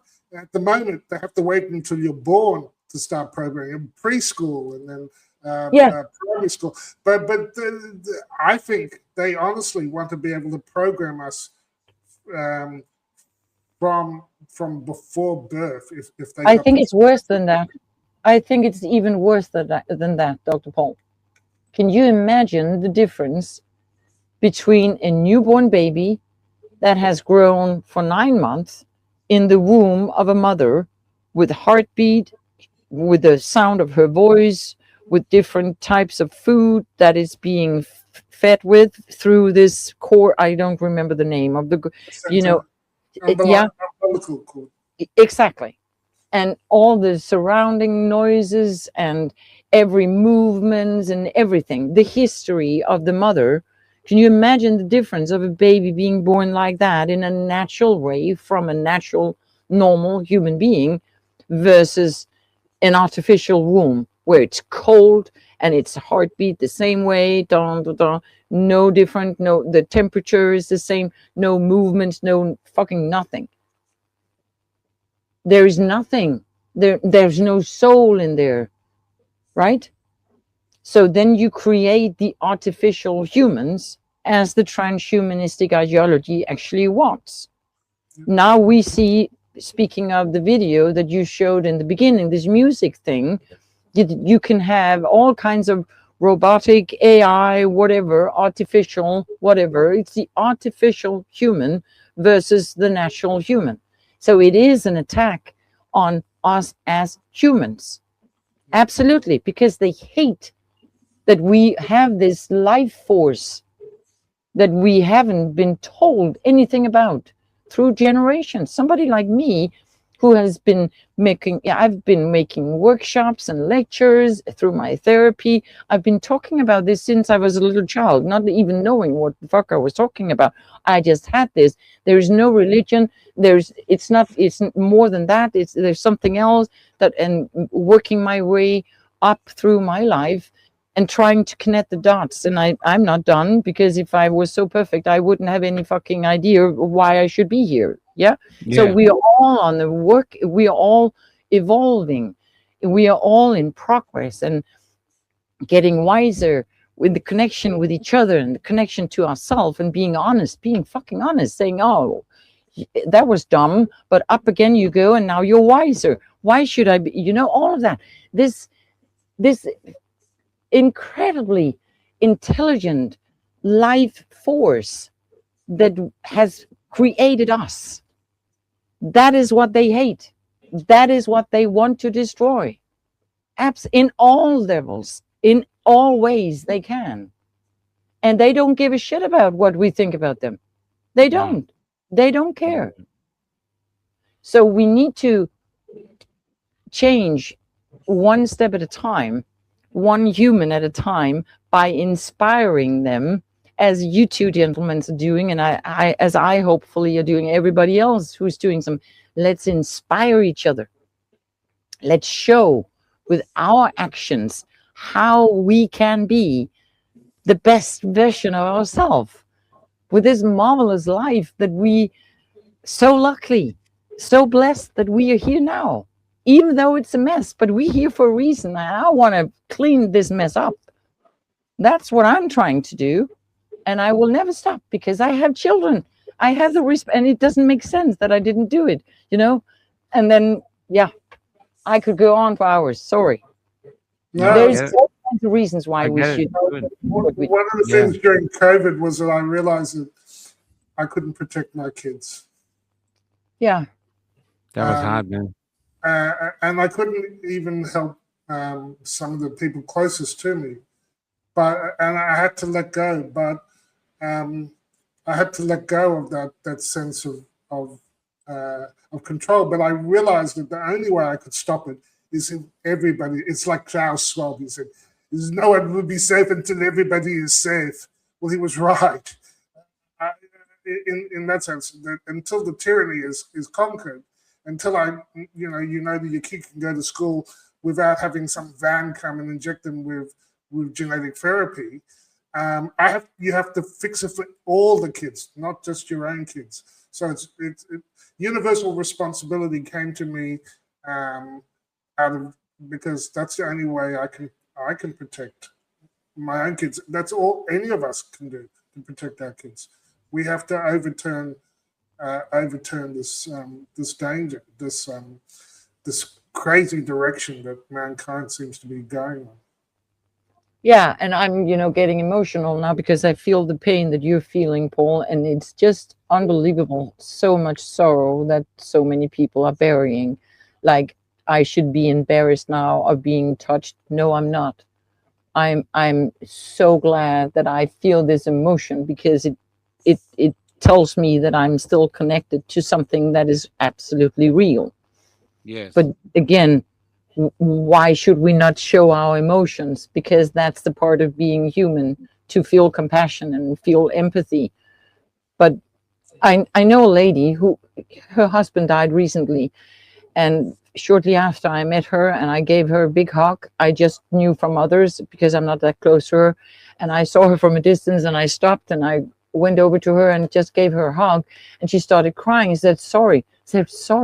And I was like, why are you saying sorry for crying? Your husband just died. Why should we say? And again, it's this social construction that it's not okay to be humans. What the fuck? That's what we are. Yeah, and white. It's not okay to be white. There's something wrong with you. You're white. Yeah. I had an argument with an Aboriginal man on the interview the other day, or debate, and I was saying, in this country, you can be a proud black man, but if I say I'm a proud white man, it's racist. Yeah. And yet, if I'm not proud, then I shame all the white people that have created me, who've gone through all manner of suffering and everything. So, fuck you. I'm going to be a proud white person. Doesn't mean that you can't be proud too, but I'm sick of the shame. Yeah. But it really doesn't matter the color of the skin. I know you know that. But another argument over here, there is a war on white people. In this country, there's a war on white people. If we have the same in Denmark. So we have to fight back against that. So at the moment, no, it doesn't really matter in the long run because all our blood is red. But at the moment, if we don't defend the white race, we will vanish. I know, Michael, but my point is, as we were talking about earlier, so we matter. Everybody matters. Yeah, all life matters. Okay, so they made Black Lives Matter because they wanted to uprise in some way that black lives are more valuable than white life because it's the white life that are attacking the black life. No, there were also white slaves during the colonial, all of that history. Okay, but all life matters. So harmony. If we go down the path where we, in each of our movements, sense, are we in harmony? Not just our body and our mind, but are we in harmony with what is our path? The way we talk, the way we present how we look at the world and everything. If we have this, it's like when you set a piano, you follow a rhythm. You have this machine going tick tock, tick, or play the violin or whatever music instrument. You have this, So, metronome. And what? Sorry, Paul. Metronome. I think yes. Okay, so you use that as that is how we are as humans. Saying, okay, what is the perfect balanced place for me where I'm mostly relaxed? Then I don't go say, well, I'm a proud white woman. I say I'm a proud human. There's nothing wrong by saying I'm a proud white woman, but why should I provoke? I would say I'm a proud. It's not.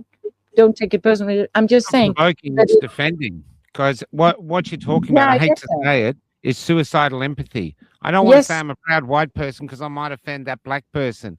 The trouble is, white people are in our fertility were down. We're on the precipice of yes, I becoming a know. minority. Yeah, And you look at South Africa, what happens to a minority of white people in a mixed colored race. yeah, I don't see the blacks going, we're all the same. I mean, South Africa, they're killing farmers, they're killing this. There are some harsh realities to life. I get. And the it. white race has done a lot of great things. It's not a Nazi to say it, but that's how they've got it. If you say anything proud about us, I mean, for Christ's sake, we're here. We're Yeah, here and we're as valid as anyone else. yeah, And it's rising up here. We've given so much empathy out there that now it's insane. Over here, we have young women defending the right of men, a lot of them perverts, not all of them, but a lot of them perverts, to go into toilets. You know what I mean? The women are basically destroying their own rights, the young women. And what they're yes, terrified of is it's not that they believe it, they're terrified of being called Islamophobic, mm, racist, anti-Semitic, all these bad words. So they've lost what's right or wrong. It's yeah, it's fashionable. I remember my daughter telling me her friends were going to, why haven't you put Black Lives Matter on your Instagram page? Really angry with her. Like she has to do it. Now to be Palestine, now to be something else. Telling her how to socially show what her emotions are, yeah, or what her feelings are. And this is how we're getting. There's a woman in I've been trying to get her on the show. She's in Cambridge, I think, and she's really speaking out against the woke. And she's the most popular lecturer they've had there in eons because she's talking about a balanced life and common sense. And she said the only people that are attacking her who want it gone are young white women who yeah, want to. This is a reality. There's yeah. something And I'm fucked not up with us, surprised. and we have to I, do it. And yeah, now I'm sick of apologizing, sick of not saying it. No, you know, this is don't where I am. apologize. Yeah. Yes, yeah, I get it. I So totally this get is it. it. And I think the other way, like if I meet someone from another culture, I want you to be different. I want you to have another language, other beliefs, other this. Exactly. That's why I want to interact with you. I don't want to Yes, go to another country to find out, oh, look, there's McDonald's, there's Kentucky Fried, there's this. Oh, we're all the same. It's like they just pick yeah, up the town and put it in front of you. I want difference. yes. I I, want to I go to France and see French people. I don't want to go to yes, France and feel like I'm living in Sudan. yeah, I get it. I, I totally agree. Let me just I need to remember to talk about the Save Europe Act. Have you heard about that? Save Europe Act? yeah. Save your That's back. Eva Vlade. Landenbroek from the Netherlands. Yes. Just before you mention that, I thought this. Oh, well, Yeah. I It's it's such an important initiative that she's doing yeah, there with other really brave people. So I just wanted to let you know, guys, because as an Australian, you can sign it too.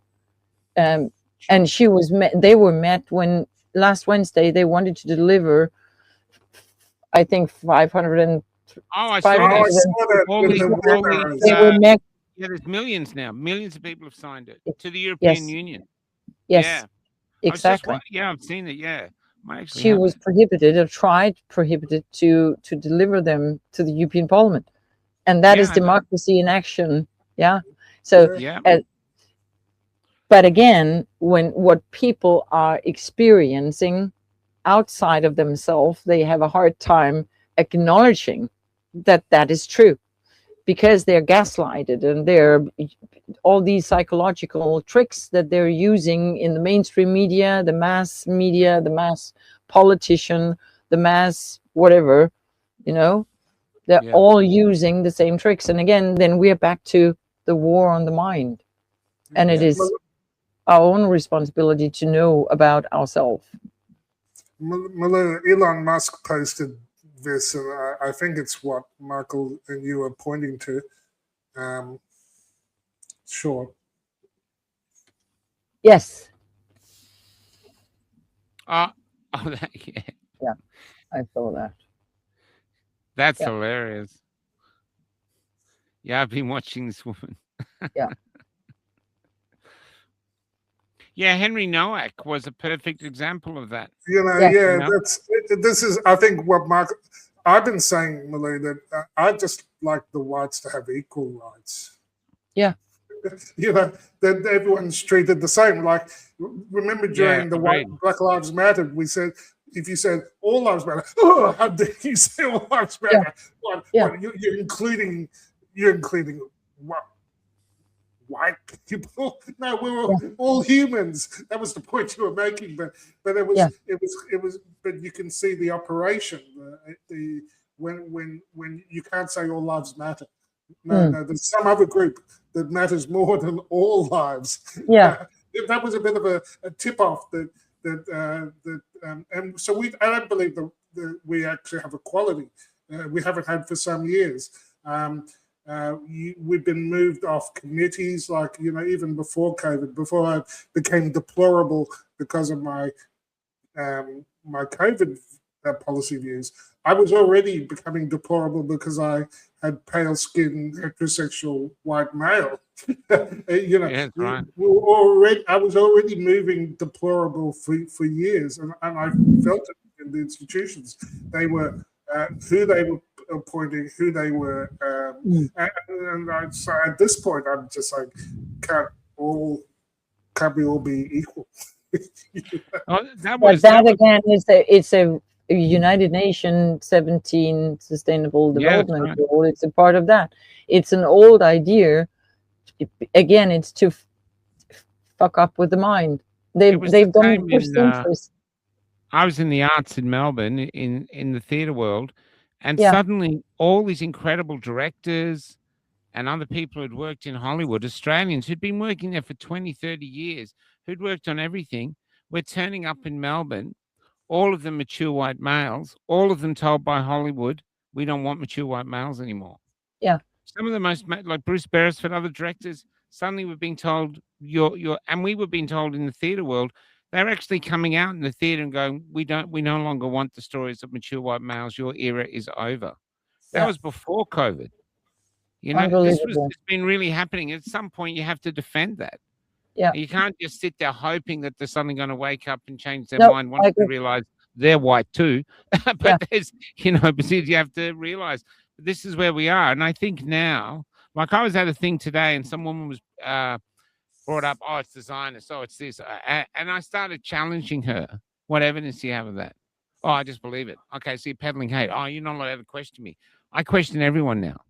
I'm quite happy to debate now, where before letting it go, because I realize as a country we've let everything go. Oh yeah, let it go. Yeah, don't worry about it. Don't worry about it. Now we're in the shit. At some point, you have to start going, nah, that's Yeah. bullshit. And call No more. bullshit out. Yes. Call evil out. Call it Yeah. all out. Call Call corruption it out. all out. That's what we have to Absolutely. do. Yeah, being The silent, tolerance, fixing nothing. the tolerance has almost killed us. Yeah, Being suicidal being empathy. Yeah, tolerant. it's Yeah. Paul says that you see it everywhere. Well, that's On 2 my hours. Substack, What a yeah, it's 2 conversation. hours. Yeah. I'm looking deplorable. Thank you. Yes, Malou, You're great, on man. my Substack, I am You're a deplorable. good-looking deplorable, she said. I am, oh, good looking. Thank you. Because I am deplorable. I have now transitioned from being a professional medical practitioner to being a shit stirrer, professional shit stirrer. And I'm Great. full-time deplorable now, so, Yeah. so that's great. I'm glad. That's awesome. Be proud. I am proud of you. The other thing I would That's really suggest you nice. do, Malou, is get people to write. Because if you go back in your social media feeds, you'll find a lot of your past stuff has been erased.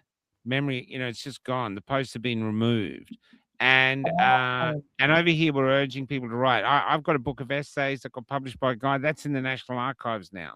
So, and that's just about my experiences and what I saw on the road and what I've seen on the road. And I'm starting another one now, but we're encouraging others. Paul should do one. Because if it's in literature, if it's in writing, they can't go through every book and re-edit it.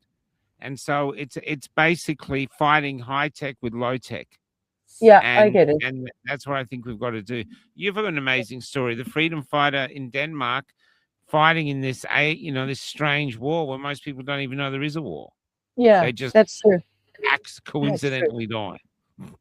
So the Danish freedom, I think that's on the note, the Danish freedom movement isn't existing anymore. Wow. So yeah, so we do it Wow. in different ways. We don't have an organization like that anymore. Wow. And I think again, it's a matter of it's a timing, and it's a matter of where humanity is as a whole, how Yeah. we dealing as individuals Yeah. with this, because there were attacks on us, and again, as you have experienced, Paul, I know you have too, Michael. Yeah. That it is the process of being attacked that is the punishment, and from that there is consequences, but all is good anyway, because otherwise it would be different. Yeah, and the universe always works in mysterious ways. It's always perfect, even though it doesn't suit I'll give you an example of how the universe will work. This maybe wrap it up. Yeah. Kelly, we're in this little town, and Kelly took a picture of a poster she saw on a wall, and it was called the Lonely Men's Club, a way for lonely men to meet up. But I had no real details of where it was or who it was, and she was saying that would be a good story. 6 hours later, I'm in the bus. Kelly's at a butcher's, and a really old man comes up and says, "I think I saw your picture in a newspaper. I just wanted to say hello." And I'm talking to him. He actually did an interview. He is the one that set up the group. Oh, beautiful. So Of all course. those thousands of people in town, he doesn't Yeah. even know who I am, but he comes up to me, Yeah. and he just happened. And so we're going to see them tomorrow. Hopefully, they'll do a story. Wow. This is what I'm saying is like little gifts, like in the Yes. Hunger Games, where they drop gifts and stuff. Yes. These forms of coincidence just blow me away and give Yeah. you a sense you're on the right path, Yeah. even though the road is vague. Synchronicity, exactly. That's a Absolutely. beautiful story. And life is filled with them if we just pay attention. Yep. Yep. Well, since you like to be free, I'll send it to you after this. I'll send you Thank the you. song, and Thank you. we'll go out with it. But first, go out with the close. But is there anything you'd like to say before we leave, Malue? I think we've had a lovely talk, and there's always stuff to say even more, but just pay attention. I would like to remind people to pay attention to what gives meaning to you as an individual human being. What is a meaningful life to you, and what would you be proud of bringing forth to your children and grandchildren? Yeah, I think that was it. Oh, and that's Kerry, right? That's right, Kerry. We met in Geraldton after Epic on the other side of Australia, man. Another synchronicity. Yourself, Paul, Beautiful. anything to take us out of this epic conversation? Yeah, well, it's great catching up with you, Malue. It's Likewise. been too long. We need to keep our eye on what's going on in Europe, because it's going crazy too. Yeah. But we're all sort of in the same fight. Nothing's changed. So we all win together or go down together. But we're in this for humanity. So Yes. Well, I'd rather go down with this mob than survive on my knees in their tribe. Absolutely. But we're not going down. We're going up. Okay, guys, we're going to go out. Thanks for a great show, Maludi. You're fantastic. We're going to go out.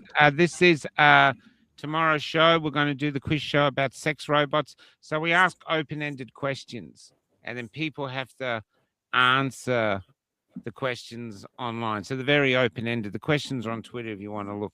But this is the thing, because one interesting thing, Malou, we are the first generation where the future is behind us.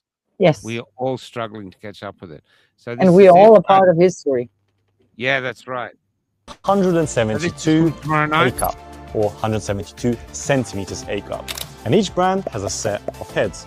They're usually identified either by a name or a number. This one is Stella. So once again, Hey, a Stella. doll is a construction set. So if I like this body, but I want a different head, I can choose a different one in our catalog from the same brand and just change it over, just Oh. like this. Can you do that? Can you do that, Malue? I can try. Oh man. It hurts my neck to Now see these that. are only now. You imagine these Yeah. robots in a couple of years. No, And that's it. It's the not quiz alive. show on the globe. It's the quiz show Good night, everybody. on the globe. Good night, Malue. Good night, Paul. It's the See you quiz tomorrow for the show quiz show. on the globe. Oh, fuck! Is it only Monday night? It's the quiz show on the globe. It's the quiz show on the globe. It's the quiz show on the globe. Oh, fuck! Is it only Monday night? It's the quiz show on the globe. It's the quiz show on the globe. It's the quiz show on the globe. Oh, fuck! Is it only Monday night? His internet will lag and his prizes are crap. And I'm pretty sure he never took the fucking jab. But since you're all out of fuel because your government shafted you, where else can you go? So roll up, ladies and gentlemen, and come on down to Cafe Locked Out, because It's the quiz show on the globe. It's the quiz show on the globe. It's the quiz show on the globe. Oh, fuck! Is it only Monday night? come on everybody, sing along! It's the quiz show on the globe. It's the quiz show on the globe. It's the quiz show on the globe. Oh, fuck! Is it really only Monday night?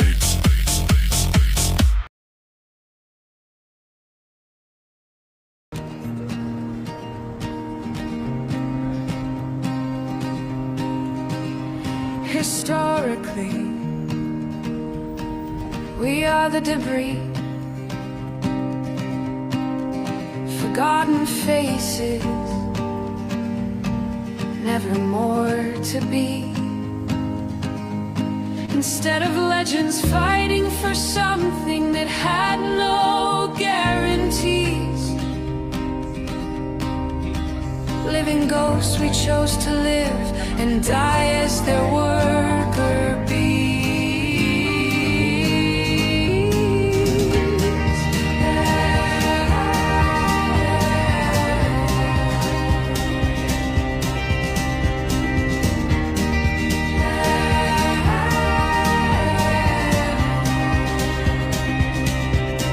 Why didn't we break out